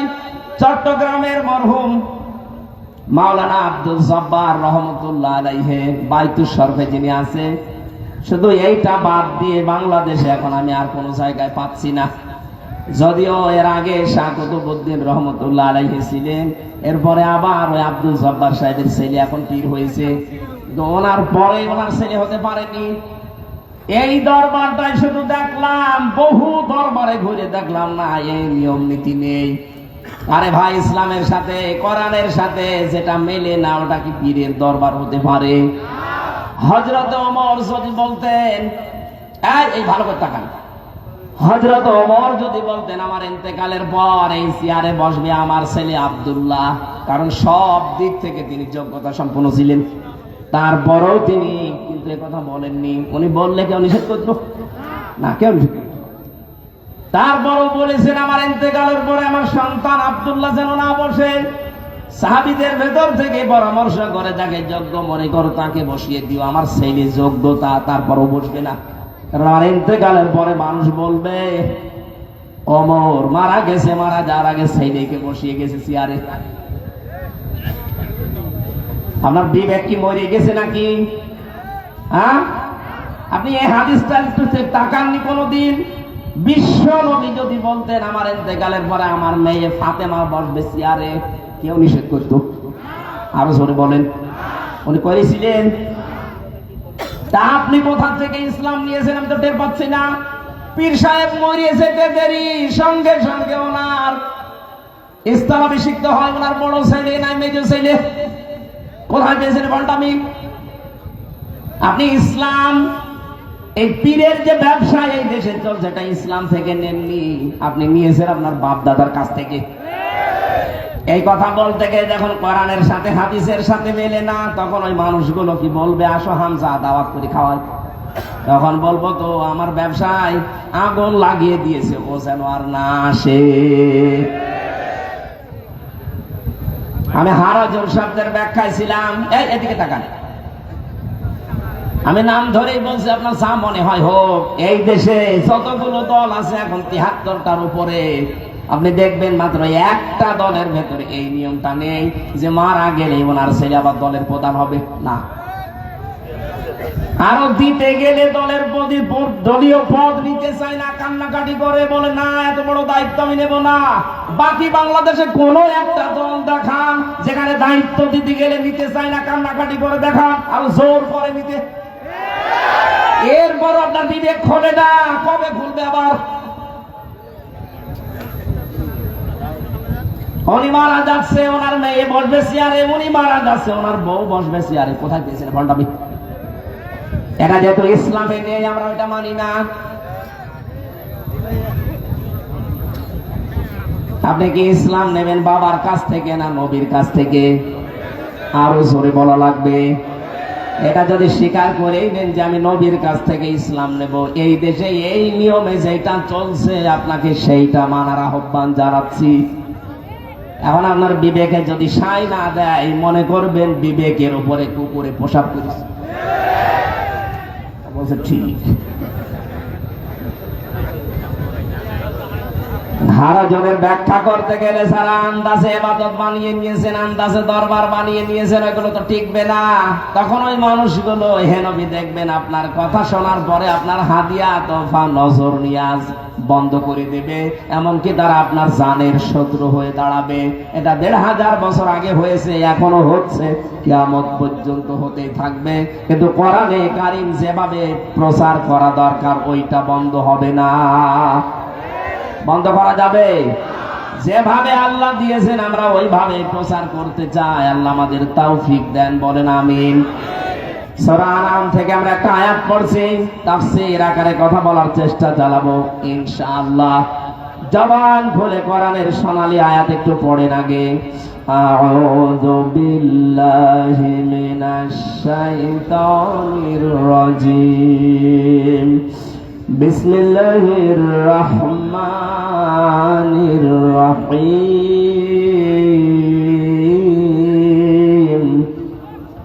قل تعالوا واتل ما حرم ربكم عليكم ألا تشركوا به شيئا وبالوالدين إحسانا। আরো চলে গেছে আমার ভাইরা। সূরা আনআম 151 নম্বর আয়াত, একটা মাত্র আয়াত আমরা পড়েছি। আল্লাহ পাক বলেন, বিশ্ব নবী মুহাম্মদ রাসূলুল্লাহ ওই জামানায় পৃথিবীর মানুষদেরকে বলেছিল তোমরা আসো। এই এখন যদি নবী বেঁচে থাকতেন আর এই দিনাজপুরের কাহারোলে যদি আসতেন, এই ময়দানে বসে যদি বলতেন তোমরা আসো আমার উম্মতেরা, ও পৃথিবীর মানুষেরা, আমার উম্মত বলে যারা দাবি করো তারা আমার কাছে আসো, এখানে বসো, আমি তোমাদেরকে আল্লাহ কোন কোন বিষয় হারাম করেছে ওগুলো তেলাওয়াত করে করে শোনাই। বসতেন না? বলেন বলেন, কারা কারা নবী আসলে বসতেন? হাত তোলেন তো দেখি। এই আন্দাজ হাত তুলবেন না, আমার একটু শিক্ষা আছে। লিল্লাহি তাকবীর। আলহামদুলিল্লাহ ভাই। নবী যেহেতু এখন আর নেই, নবীর নায়েব আছে, নায়েবে রাসূল, তার ভেতরে আমরা একজন, এটা মানেন তো? বিশ্ব নবী এসে যেভাবে তেলাওয়াত করে করে শোনাতেন, মনে করেন ওইভাবে আমি এখন করব। এতে কে খুশি হবে কে বেজার হবে ওইটা দেখতে গেলে তো তাফসীর হবে না। আমরা নবীজির ওই পন্থা অবলম্বন করছি। এবার আল্লাহ পাক বলেন, কুল, হে নবী আপনি বলুন, তাআলাও তোমরা সবাই আসো, আতলু আমি তেলাওয়াত করে শোনাই। কে বলছেন বলেন তো? নবীজি। নবীজিকে দিয়ে আল্লাহ বলাচ্ছেন, নবী আপনি বলেন যে তোমরা আসো, দিনাজপুরের মানুষেরা আমার সামনে বসো, আমি তেলাওয়াত করে তোমাদেরকে শোনাই। মা মানে যা, হাররামা আল্লাহ হারাম করেছেন, রব্বুকুম তোমাদের রব, আলাইকুম তোমাদের উপরে, তোমাদের রব যিনি তোমাদেরকে বানিয়েছেন, কি কি বিষয় তোমাদের জন্য দুনিয়ায় হারাম, তোমাদেরকে আমি এটা তেলাওয়াত করে করে শোনাই। তার ভেতরে 5টা বিষয় এখানে আছে। কয়টা? আমরা যেহেতু 500 আয়াত শরীয়তের বিধানের ভেতরে 5টা এখন পাবো, এই 5টা অন্তত আজকে শুনে যায় যেগুলো হারাম। তাহলে হারাম কাজ যদি আমরা জেনে শুনে করে থাকি, আমাদের জন্য জান্নাত হারাম। আরো জোরে বলেন। এবার একটা একটা করে মিলাবেন, এগুলো আমাদের জীবনে আছে কিনা। যদি থাকে আজকেই বাদ দেওয়া লাগবে, আর যদি না থাকে, ওগুলো থেকে যদি না থাকে তাহলে মারহাবা, আমি জীবনে অনেক ভালো কাজ করে ফেলেছি। 1 নম্বরে আল্লাহ বলেন, আল্লাহ তুশরিকু বিহি শাইআ। হে নবী আপনার উম্মতদেরকে আপনি তেলাওয়াত করে শোনান, 1 নম্বরে আল্লাহ তোমাদের উপরে হারাম করেছে তার সাথে শিরিক করা যাবে না। এই শব্দটা পরিচিত একটা, শিন র কাফ। শিরকুন শব্দের শাব্দিক অর্থ অংশীদার স্থাপন করা, আল্লাহর সাথে কাউকে যোগ করা। এটা যে অন্য ধর্মের ভেতরে বাদ দিলাম, মুসলমানদের ভেতরে বিরাজ 4 প্রকার শিরিক পাওয়া যাচ্ছে এখন। আমরা তাফসীরে আয়াতের তাফসীর পড়তে গিয়ে পেয়েছি শিরিক বিল জাত, শিরিক বিল সিফাত, শিরিক বিল ইখতিয়ার, শিরিক বিল হুকুক। এই 4টা শব্দ আর ভাগ করলে হয় 8 প্রকার। এই 8 শ্রেণী ভাগ করলে হয় 12 প্রকার। 12 প্রকার ভাগ করলে হয় 22 প্রকার। 22 প্রকার ভাগ করলে হয় 42 প্রকার। ওই 42 প্রকার ভাগ করা আছে 72 প্রকার। 72 প্রকার ভাগ করে মুফাসসিরিন ইকরামে শিরিক বানিয়েছে 120 প্রকার। এই শিন র কাফ এই শব্দের ভেতরে এত কথা আছে, 120 দিন সময় লাগবে শুধু আয়াত বলতে। এত কথা আল্লাহ আয়াতের ভেতরে লুকিয়ে রেখেছেন। যত সংক্ষেপে পারা যায় আমরা সামারাইজ করে খুব তাড়াতাড়ি ডেলিভারি দিচ্ছি।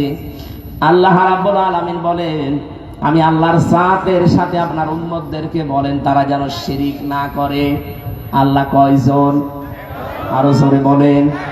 পৃথিবীর অন্যান্য ধর্মের সাথে আমাদের ধর্মটা মেলে না। এই কারণে আপনি খ্রিস্টানদেরকে জিজ্ঞাসা করেন, ওরা 3 জনকে মানে, আল্লাহকে মানে, পাশাপাশি আল্লাহর ছেলে আছে একজন, আল্লাহর বউ আছে একজন, এটা মানে।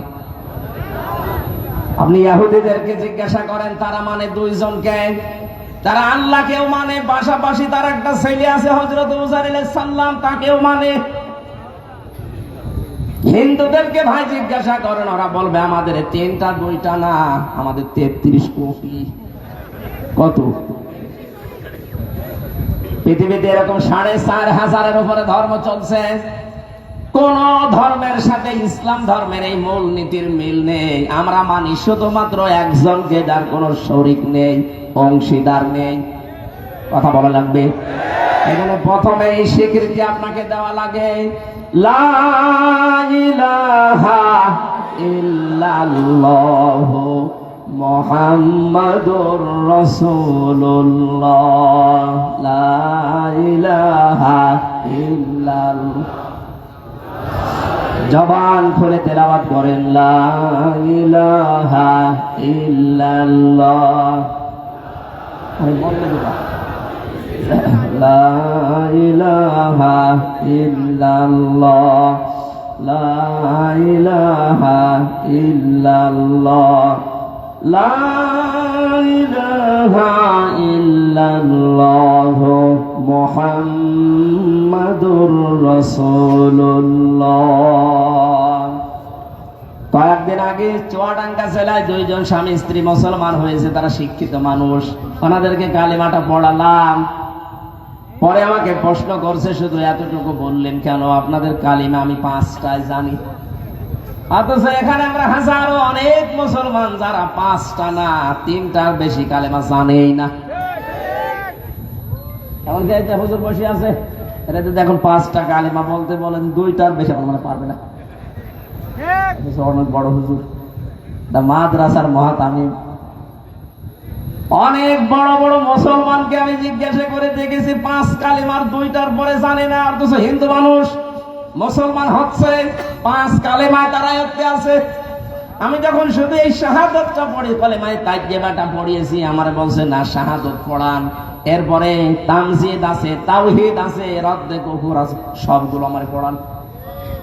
আমারও তো 5টা মুখস্থ না, আমি দেখে দেখে পড়ালাম। মুখস্থ করে তো রাখি না, শুধু এই 2টাই রেখেছি। উনি আমাকে এই কথার স্বীকৃতি দেওয়ার জন্য বলছিল, হুজুর শুধু লা ইলাহা ইল্লাল্লাহ না, ওয়াহদাহু লা শারীকা লা, এইটা বলেন।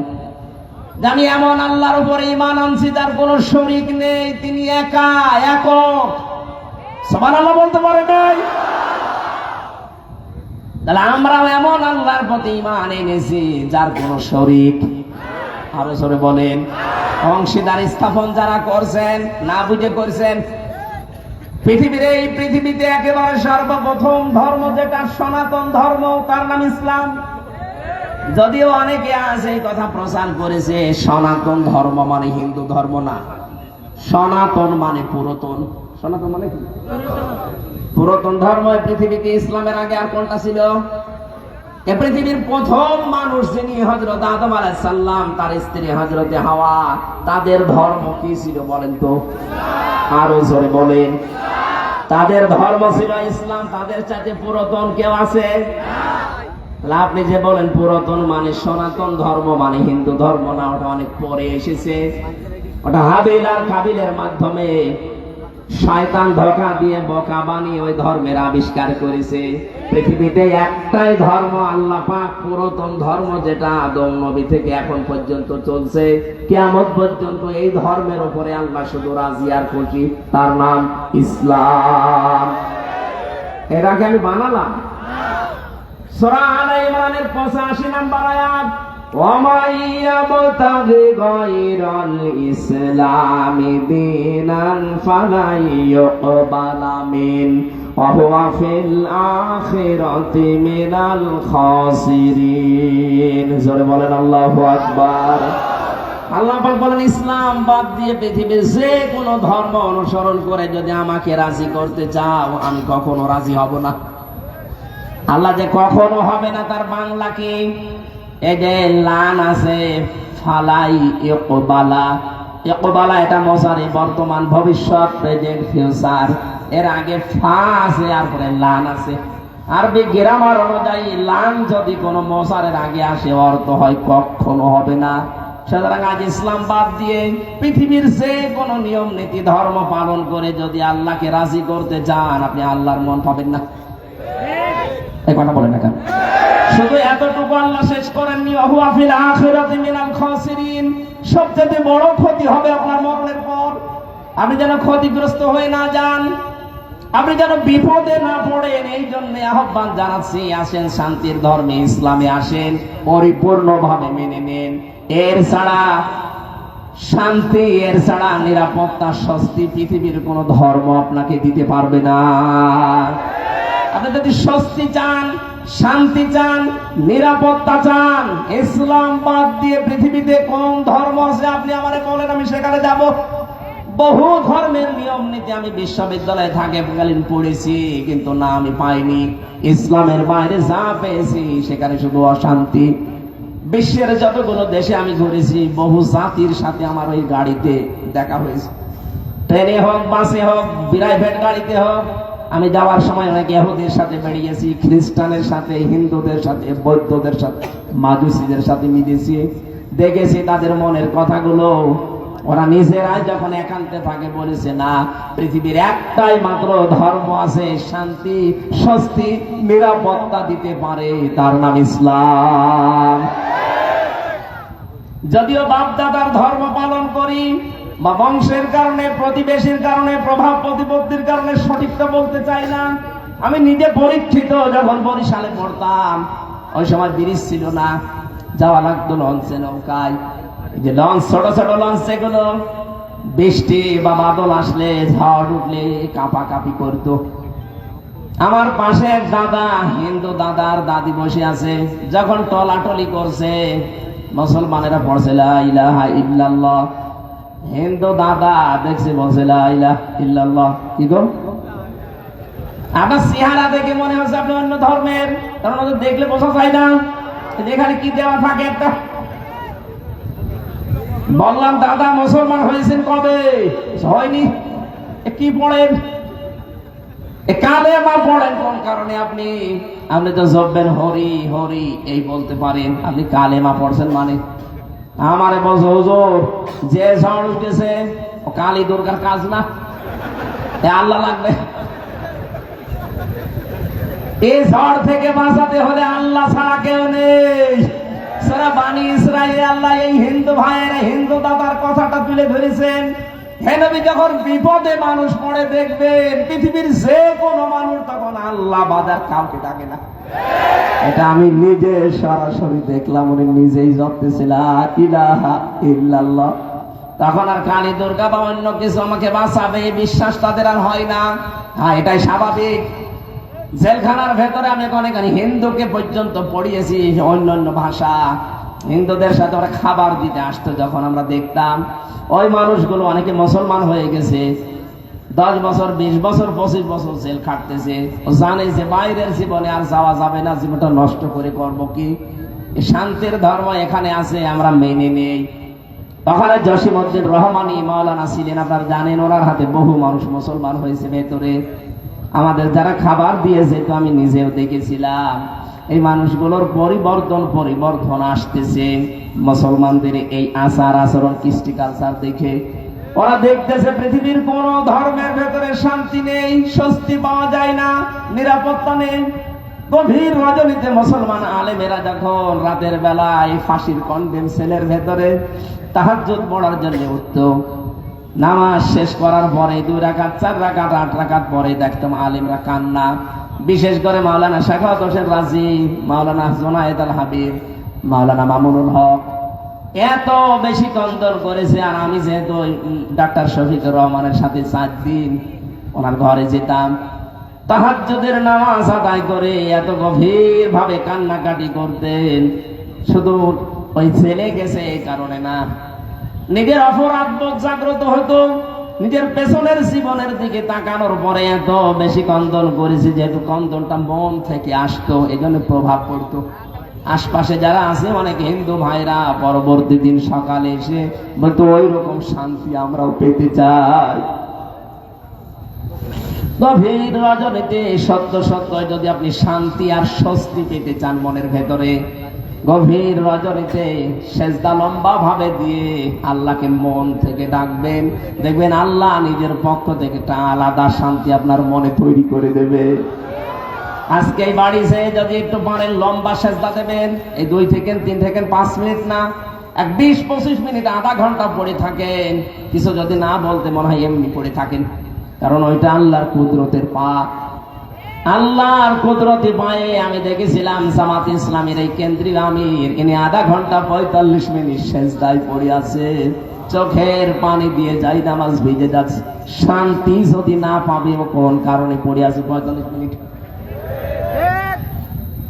আপনি কোন দেবতার সামনে এরকম 1 ঘন্টা পড়ে থাকেন তো পারবেন না, কারণ স্বস্তি শান্তি নিরাপত্তা আপনার মনের ভেতরে আসবে না। এটা আসার জন্য আল্লাহর কুদরতি পা লাগবে। এখানে যে যখন গভীর রজনীতে সব নিস্তব্ধ হয়ে যায়, ফাইদা ফারাগাতা ফানসাব ওয়া ইলা রাব্বিকা ফারগাব। দুনিয়ার কোলাহল মুক্ত পরিবেশ যখন আপনি শেষ করবেন, তখন একেবারে শান্ত শিষ্ট নিরাপদ বেষ্টনীতে গভীর রজনীতে আপনি আল্লাহর ইবাদতে মগ্ন হয়ে যান। দেখেন আমি আল্লাহ এর ভেতরে কি রেখেছি। এজন্য তাহাজ্জুদ যারা পড়ে তারা এটা কিছু না কিছু পায়। সেজদাটা লম্বা করে দেবেন, অবশ্যই কিছু পাবেন, কারণ সেজদার ভেতরে কিছু বললে ওইটা আল্লাহর ফেরত দেয় না। আমরা সেজদা লম্বা করে দিয়ে আমার মনের কথাগুলো বাংলায় বলেন, অসুবিধা নেই, কিন্তু নফল নামাজে, কোন নামাজে, নফল হোক সুন্নত হোক, এই নামাজগুলোতে যদি লম্বা সেজদা দিয়ে সুবহানা রাব্বিয়াল আলা 3 বার বলার পর, 5 বার বলার পর মনের কথা আপনি বাংলায় বলতে আরম্ভ করেন। আল্লাহ আমার ছেলের অসুখ পড়ে আছে, যে আমার স্ত্রী এখন লাইফ সাপোর্টে, আমার মেয়েটা আইসিইউতে, কয়েকদিন আগে তাদের কেবিনে দিয়েছে, অথচ আপনাদের ডাকে সেই ঢাকা থেকে কুষ্টিয়া থেকে দৌড় দিয়ে চলে আসা লাগছে, বাধ্য হয়ে না আসলে মাহফিলটা তো মাঠে মারা যাবে। অথচ পড়ে আছে তারা, আমারও অবস্থা ভালো না। ডাক্তার আমাকে বলেছে কথা বলা যাবে না, সর্বোচ্চ রাত 10টার পরে জেগে থাকবেন না, আর শরীর ঘামলে আবার যা হয়ে গিয়েছিল রংপুরে সেদিন ওই রকম হয়ে যাবেন। গা ঘামান, ফ্যান আবার কি রওশনের সাথে মতো হয়ে গেল, তো হয়তো বন্ধ। সুবহানাল্লাহ, আলহামদুলিল্লাহ,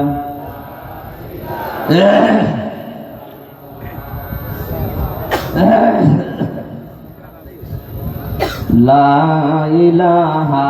আপনাদের এখানে যারা দায়িত্বে আছে প্রশাসনে এবং হিন্দু ভাইরা যারা আছে, ওনারা 10টা পর্যন্ত চালাতে বলেছিল, আমি কি চালাবো না, শেষ করে দেবো? হ্যাঁ, আপনারা বললে হবে, ওনারা আছে না এখানে? হারুন কই, মাওলানা হারুন আছে? হ্যাঁ, ও আলহামদুলিল্লাহ, ঠিক আছে।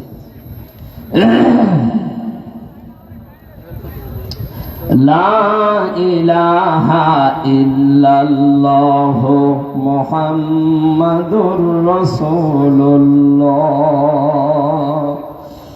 আমাদের মালিক, আমাদের মাবুদ, ইবাদত পাওয়ার একমাত্র মালিকানা যার, তার নাম কি? আমাদের আল্লাহর সাথে আমরা জীবনে বেঁচে থাকতে শিরিক করব না।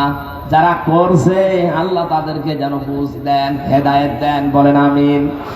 রব্বুল আলামিন বলেন শিরিক যদি মানুষ না করতে ইচ্ছা করে গ্যারান্টি দিতে পারে, হে নবী আমি আল্লাহ তাদের গ্যারান্টি দিলাম শিরিক না থাকলে তাকে জান্নাত দিয়ে দেব। আপনার গোনা যদি পাহাড় পরিমাণ হয়, আর মানুষের অধিকার নষ্ট করার কোন গোনা যদি আপনার জীবনে না থাকে, শিরিক নেই, মানুষকে ঠকানো, মানুষকে অপমান করা, অপদস্থ করা, অত্যাচার করা, এই গোনা আপনার আমলনামায় নেই। বাকি অন্যান্য যা গোনা আছে সব আল্লাহ মাফ করে দেবে। এজন্য আমাদের জীবন থাকতে যেন কারো উপরে আমাদের অত্যাচার না হয়। আমি বারবার আয়না ঘর বলতে চাই না, বলতে চেয়েছি এই কারণে আমি নিজে 10 দিন শিখেছি। কেউ তো 3 মাস, কেউ 2 বছর, 5 বছর, 8 বছর, 10 বছর কাটিয়ে এসেছে এখানে। যারা জুলুম করেছিলেন, আপনি আল্লাহর আদালতে মামলার আসামি, আপনাকে আল্লাহ মাফ করবে না। যতদিন ব্যারিস্টার আরমান আর আমান আজমি ভাই যতদিন আপনাকে মাফ না করবে, আরো যত মানুষ আয়না ঘরে ছিল এই জুলুম যাদের উপরে বিনা কারণে করেছেন, পথ থেকে তুলে নিয়ে বেকার 3 মাস আটকে রেখে এরপরে বলছে জানা উনি আপনি গায়েব হয়ে গেছে। 8 বছর 10 বছর পরে দেখা যাচ্ছে ঘর থেকে বের হচ্ছে।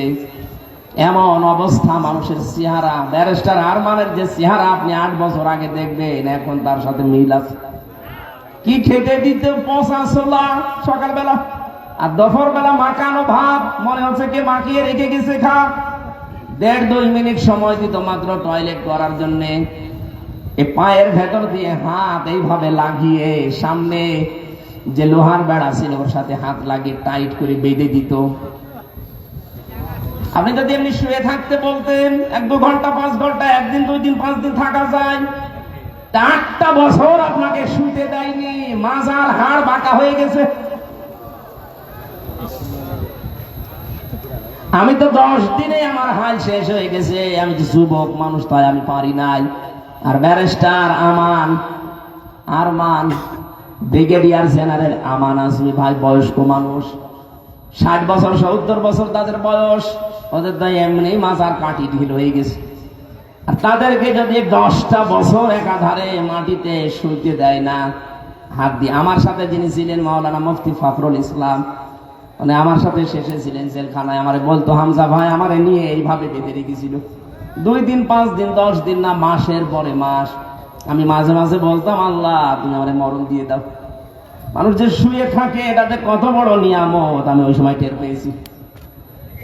এই জন্য দেখতাম আমার পাশের সিটেই তো থাকতো, 60-65 হয়ে ঘুমাচ্ছেন, এইভাবে পড়ে আছেন, মানে বলে হ্যাঁ এইভাবে যে থাকা কত বড় নিয়ামত আমি ওই আয়না টের পেয়েছি। এই জুলুম যারা করেছেন আপনার বিবেক কি মরে গেছে?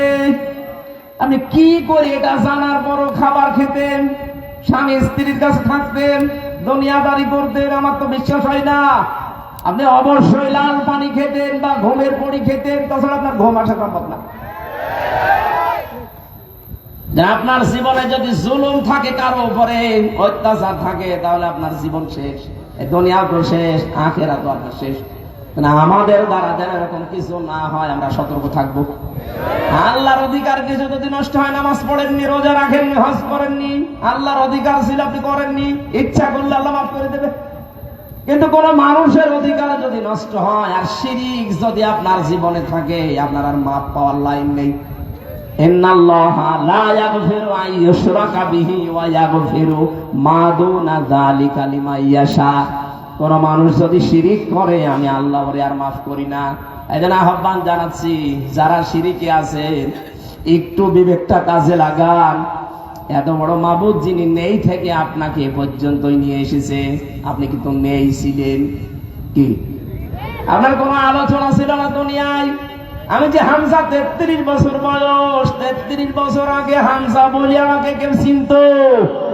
বলেন। সেই নেই থেকে শুরু করে আজ আমাকে চেয়ারে পর্যন্ত সে আল্লাহ বসালেন, তার সাথে শিরিক করব, আমার বিবেক কি মরে গেছে? জীবনও না। নবীজি বলেছেন তোমাকে যদি পুড়িয়ে ফেলা হয়, টুকরা টুকরা করা হয়, তার ভেতরেও তুমি শিরিক করবা না, আর যা করো করো শিরিক করবা না।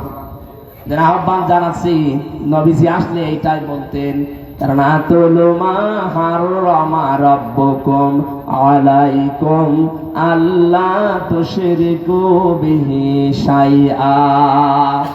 আল্লাহ পাক বলেন, নবী আপনি দুনিয়ার মানুষকে ডাক দেন, কাছে নিয়ে বলেন যে দেখো আল্লাহ তোমাদের উপরে এই এই জিনিস হারাম করেছে। তার প্রথম নাম্বার শিরিক করা যাবে না। আল্লাহ আমাদের এই সিদ্ধান্তে উপনীত হওয়ার তৌফিক দিন যে জীবনে যাই ঘটে যাক শিরিক করব না। কি কথা বলে না কেন? ওয়াবিল ওয়ালিদাইনি ইহসানা, তোমাদের উপর আল্লাহ হারাম করেছে আর একটা কাজ, পিতা মাতার অবাধ্য হওয়া যাবে না। যে ধর্মের লোক হন না কেন প্রত্যেক ধর্মে এটা লেখা আছে মা বাবার বাধ্য থাকা লাগবে। কোরআনে কারিমে আল্লাহ আয়াত নাযিল করার সিস্টেম দেখেছেন আমি তিনটা ধাপ, সেখানে আল্লাহ নিজের কথা জানিয়েছেন যে আমার ইতাআত করো, সঙ্গে সঙ্গে রাসূলের নাম দিয়েছেন আতিউল্লাহ ওয়া আতিউর রাসূল। আল্লাহর ইতাআত করো, সঙ্গে সঙ্গে রাসূলের। যেখানেই দেখেছি আল্লাহ পাক তার শুকরিয়া আদায় করার কথা বলেছেন, সঙ্গে সঙ্গে আল্লাহ নবীর নাম আর দেন নিয়ে দিয়েছেন মা বাবার নাম। আনিশকুরলি ওয়ালি ওয়ালিদাইকা, আমার শুকরিয়া যদি আদায় করো কিছু নিয়ামত পাওয়ার পর, মাঝে সঙ্গে সঙ্গে মা বাবারও শুকরিয়া আদায় করবা। কারণ আমি আল্লাহ পাক যেমন তোমাকে বানিয়েছি, যাদের মাধ্যমে বানিয়েছি সেইটা তোমার মা বাবা। এখানে যে ধর্মের লোক হন না কেন মা বাবার সাথে খারাপ আচরণ করা হারাম। কথা বলে না কেন? মা বাবার ইবাদত করা ফরজ নয়, মা বাবার সেবা করা ফরজ। ইবাদত করা ফরজ শুধু কার? আরো জোরে কার? আল্লাহ পাক বলেন হামালাতুহু উম্মুহু কুরহা ওয়া ওয়াদাআতুহু কুরহা ওয়া হামলুহু ওয়া ফিসালুহু 30 শাহরা। তোর এই মা তোকে কষ্টের পরে কষ্ট সহ্য করে পেটে বহন করেছে। বিজ্ঞান আজ প্রমাণ দিচ্ছে এই যে মানুষটা, যত মানুষ আমরা এখানে আছি প্রত্যেকটা পুরুষ মানুষ সর্বোচ্চ কষ্ট সহ্য করতে পারে 45 ইউনিট। প্রতিটি জিনিস মাপজোপ করার একটা যন্ত্র আছে। এই যে টেবিলটা যদি কেউ মাপতে চায় একটা ফিতা লাগবে। কথা বলে না কেন? এই স্টেজ যদি কেউ মাপতে চায় গজ লাগবে, ফিতা লাগবে। এই যে বাতাস হচ্ছে, বাতাস মাপার যন্ত্র নেই। কথা বলে না কেন? আপনি যে কষ্ট পান এই কষ্ট মাপারও যন্ত্র আছে। এই পৃথিবীতে একটা পুরুষ মানুষ সর্বোচ্চ কষ্ট সহ্য করতে পারে 45 ইউনিট। এর উপরে কষ্ট দিলে লোকটা মারা যাবে। কিন্তু পৃথিবীতে মা যখন আমাদেরকে দুনিয়ায় নিয়ে এসেছে, এই জন্মের সময় বিজ্ঞান বলছে একটা মা কমপক্ষে 57 ইউনিট কষ্ট সহ্য করে। একবারে যেটার 32টা হাড় ভেঙে গেলে যেমন কষ্ট হয়, মা ওই কষ্টটা পেয়েছিল। এখন প্রশ্ন আসতে পারে যেন সিজারে হয়, ও কি কষ্ট? কি কষ্ট মানে আপনি টের পান? একটা জীবিত মানুষকে প্রায় 1 বিঘত 1.5 বিঘত ছিঁড়ে তারপরে সন্তানটা বের করা লাগে। কতদিন পর্যন্ত এটা ধকল সহ্য করা লাগে? একটা মানুষ সিজারে হোক আর যেভাবেই হোক, সিজার করলে সবচেয়ে বড় ক্ষতি হয় ওই মেয়েটা সংসার করার অযোগ্য হয়ে যায় সামনে। কিন্তু আমাদের এখন অভ্যাস হয়ে গেছে, এ ছাড়া আর সম্ভব না। এর ভেতরে কয়েকটা কারণও আছে। এখানে স্টেজে যারা বসে আছে, এই যে আমি সহ এই কয়টা, একটা দিকে তাকান তো, একটারও মাকে সিজার করা লেগেছে। এরা আসে নাই দুনিয়ায়, এরাকে আকাশ থেকে পড়িস। কথা বলে না কেন? আমার মেয়েটা এই যে এসেছে সিজারে, ওকে সেইভাবে নিয়ে এসেছে, আমার মা কি ওইভাবে? তা আমরা যেহেতু আসতে পারলাম, এখন আমার সন্তানরা, আপনার সন্তানরা আসতে পারছে না। কারণ কি? কারণ এখন আমাদের যারা আছে এই মানুষগুলো আল্লাহর চাইতে এরা ডাক্তারের উপরে ভরসা বেশি। সন্তান পেটে আসতে দেরি, খালি স্বামীকে বলে একটু দেখো কি আছে ভেতরে। কি কি দেখবো? আল্ট্রাসাউন্ড করে। 8-10 বার করে আল্ট্রাসাউন্ড করতে করতে আল্লাহর উপর ভরসায় নষ্ট হয়ে যায়। আল্লাহ জানিয়েছেন আল্লাহু আখরাজাকুম মিন বুতুনি উম্মাহাতিকুম, আমি নিজে মায়ের পেট থেকে বের করে নিয়ে আসার দায়িত্ব নিলাম। যখন বারবার এ কাজ করে, আল্লাহর উপরে ভরসা বাদ দিয়ে ডাক্তারের উপরে করে। আর এগুলো করার পেছনে কারণ হচ্ছে এই মেয়েটার মা। ওর মা খালি বারবার বলে আমার জাদুর কষ্ট হবে, তাড়াতাড়ি নিয়ে চলো। এখনো হইতে ওর 2 মাস দেরি, বলে না এখনই তুলে ফেলো। আরে আপনার মেয়ে যে সংসার করার অযোগ্য হয়ে যাচ্ছে, আমি নিচে নাই নামলাম না। বাস্তবতা বুঝেন?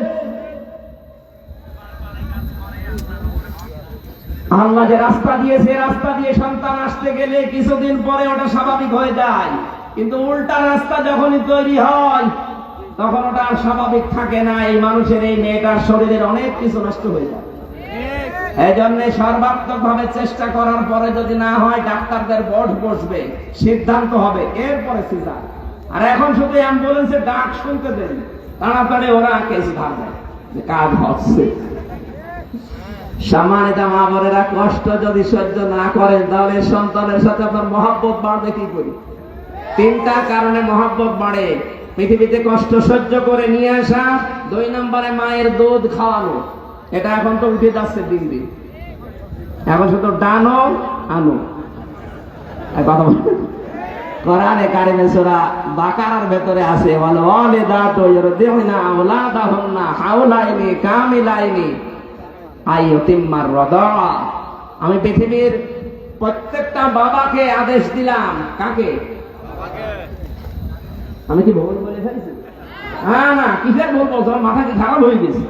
ওয়াল ওয়ালিদাতু ইরদিউনা আওলাদাহুন্না হাওলাইনি কামিলাইনি লিমান আরাদা আইয়ুতিম্মার রাদা। এটা মুযাক্কার শব্দ, মুআন্নাস না। প্রত্যেকটা বাবাকে আদেশ দিলাম কমপক্ষে 2 বছর পর্যন্ত সন্তানকে দুধ খাওয়াবা। এসে আমাদের আছে ওইসব জিনিসপত্র, বলে আয়াত ভুল নাকি? না, ভুল না। তাফসীর হচ্ছে এইটা, সন্তানের দুধ পানের দায়িত্ব কিন্তু মার না, এটা বাবা।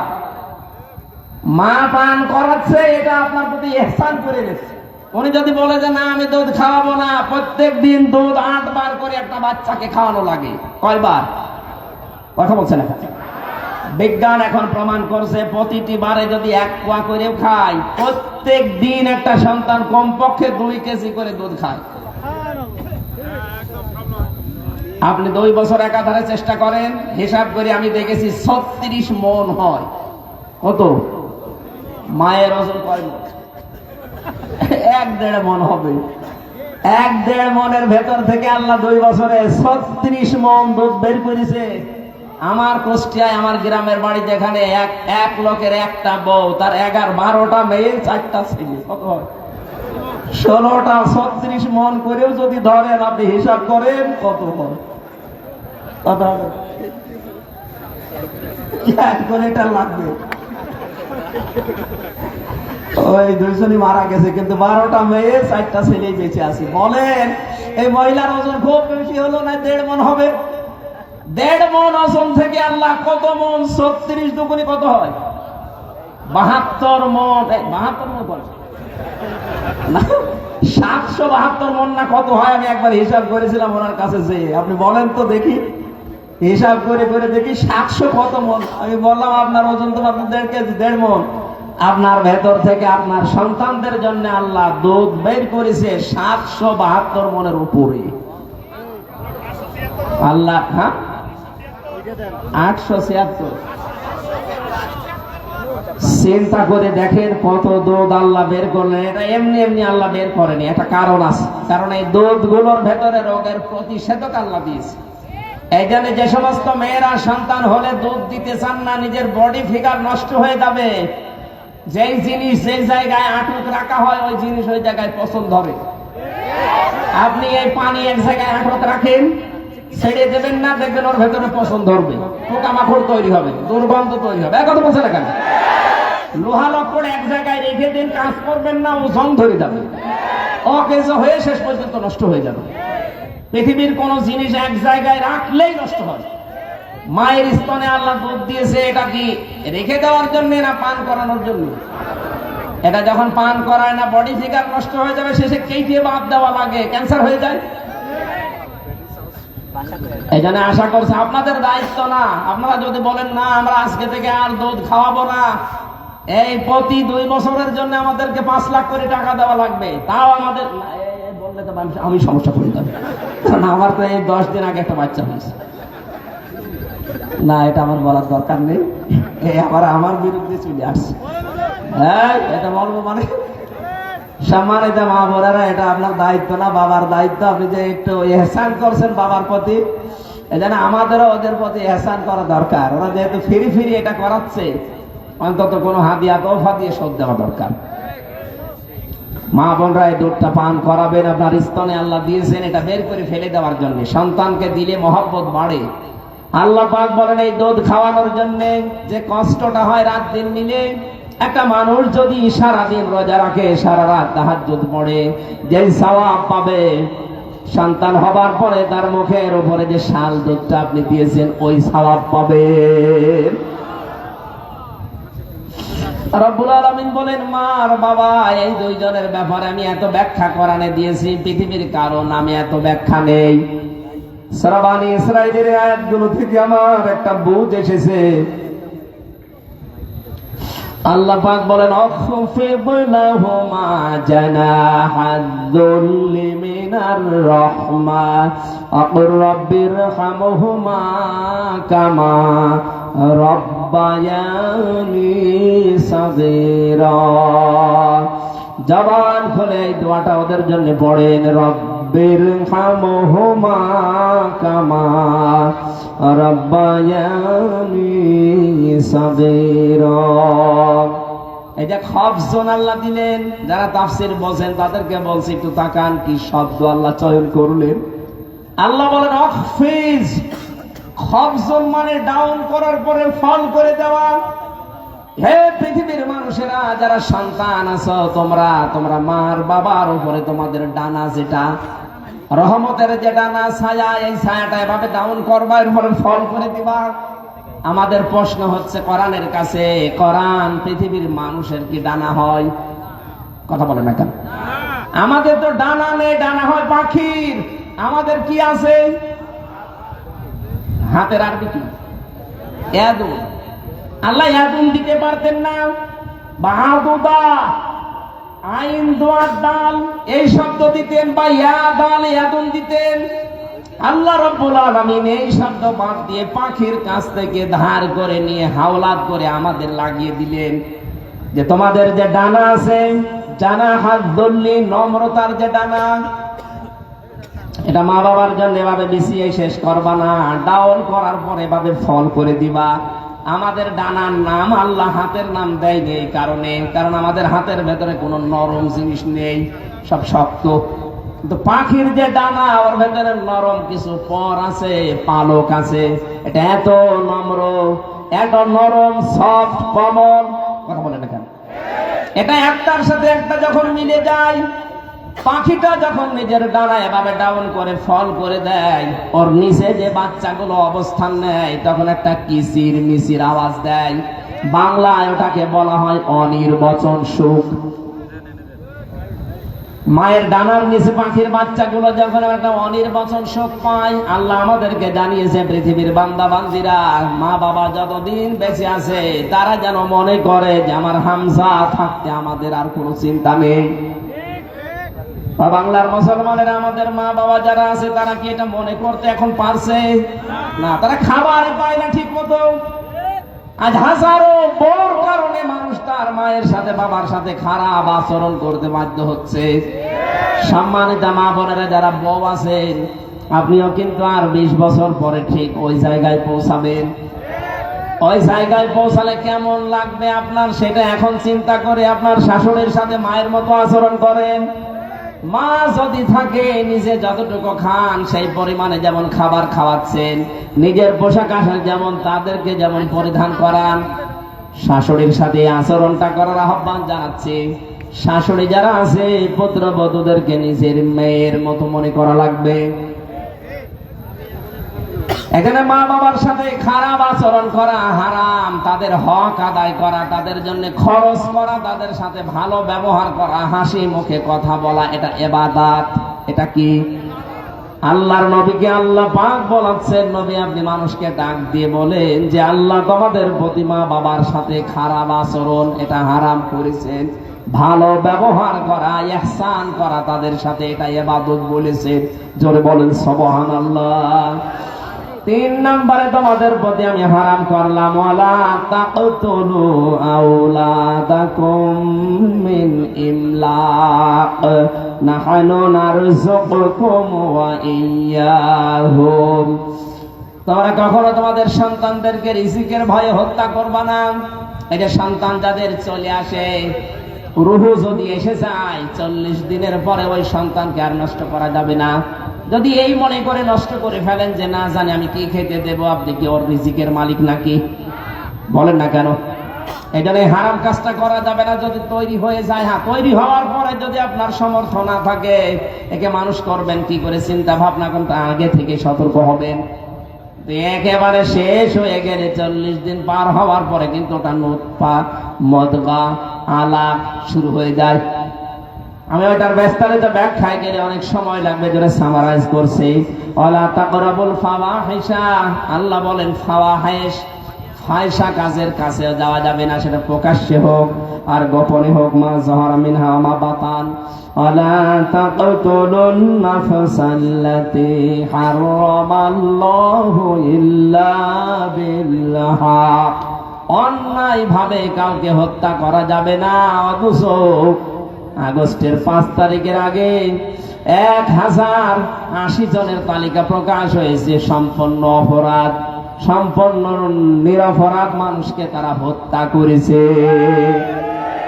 এটা হারাম কাজ ছিল। এই হারাম কাজকে নিজের ক্ষমতা টিকিয়ে রাখার জন্য এই কাজটা যারা করেছেন, আপনাদেরকে ক্ষমা চাওয়া লাগবে ওই পরিবারস্থ লোকদের কাছে যাদেরকে আপনি পুড়িয়ে মারলেন। এই যে আসলে এই যে লাশগুলো ভ্যানের উপরে লাশ তুলে আগুন লাগিয়ে পুড়িয়ে দিল, আবু সাইদের মতো, মুগ্ধ ভাইয়ের মতো যত মানুষকে আপনি হত্যা করলেন দুনিয়া থেকে, এদের কি বিচার ব্যবস্থার দ্বারা প্রমাণ হয়েছিল এরা অপরাধী, এদেরকে মেরে ফেলো? হয়নি, আপনি নিজে মারলেন। সুতরাং যারা মানুষ হত্যার সাথে জড়িত অন্যায় ভাবে, এটা হারাম কাজ। আর জেনে শুনে যারা ক্ষমতা টিকানোর জন্য হারাম কাজ করেছেন, তারা আল্লাহর মামলার আসামি। যালিকুম ওয়াসাকুম বিহি লাআল্লাকুম তাকিলুন। আল্লাহ এভাবে ব্যাখ্যা দিয়েছেন, আমরা ব্যাখ্যাগুলো আর বলতে পারছি না। এত সুন্দরভাবে আল্লাহ ব্যাখ্যা করে মানুষকে জানিয়েছেন। রব্বুল আলামিন বলেন, তোমাদের যদি বুদ্ধি থাকে, আকল থাকে, তাহলে তোমাদের এই কথাগুলো শোনার পরে উপকার হবে। আল্লাহ আমাদের আকলকে, বুদ্ধিকে জাগ্রত করার তৌফিক দিন, আমিন। আল্লাহুম্মা আমিন। রব্বানা আতিনা ফিদ দুনিয়া হাসানা ওয়া ফিল আখিরাতি হাসানা ওয়া কিনা আযাবান নার। হে আসমানের মালিক, বিস্তীর্ণ জমিনের মালিক, এ বিশাল আসমান জমিনের তুলনায় তোমার সৃষ্টি। এই হাত দুইটা বড় ছোট, এই ছোট ছোট দুটি হাত আমরা কোরআন শুনতে এসে তুলে ধরেছি। মেহেরবানি করে আমাদের এই দুটি হাত একেবারে খালি ফেরত দিও না। 2 দিন ব্যাপী তাফসীর মাহফিলের শেষ রজনীতে আল্লাহ তাআলা ভিক্ষুকের মতো, এতিমের মতো, মিসকিনের মতো, কাঙ্গালের মতো দেখো তুলে ধরেছি।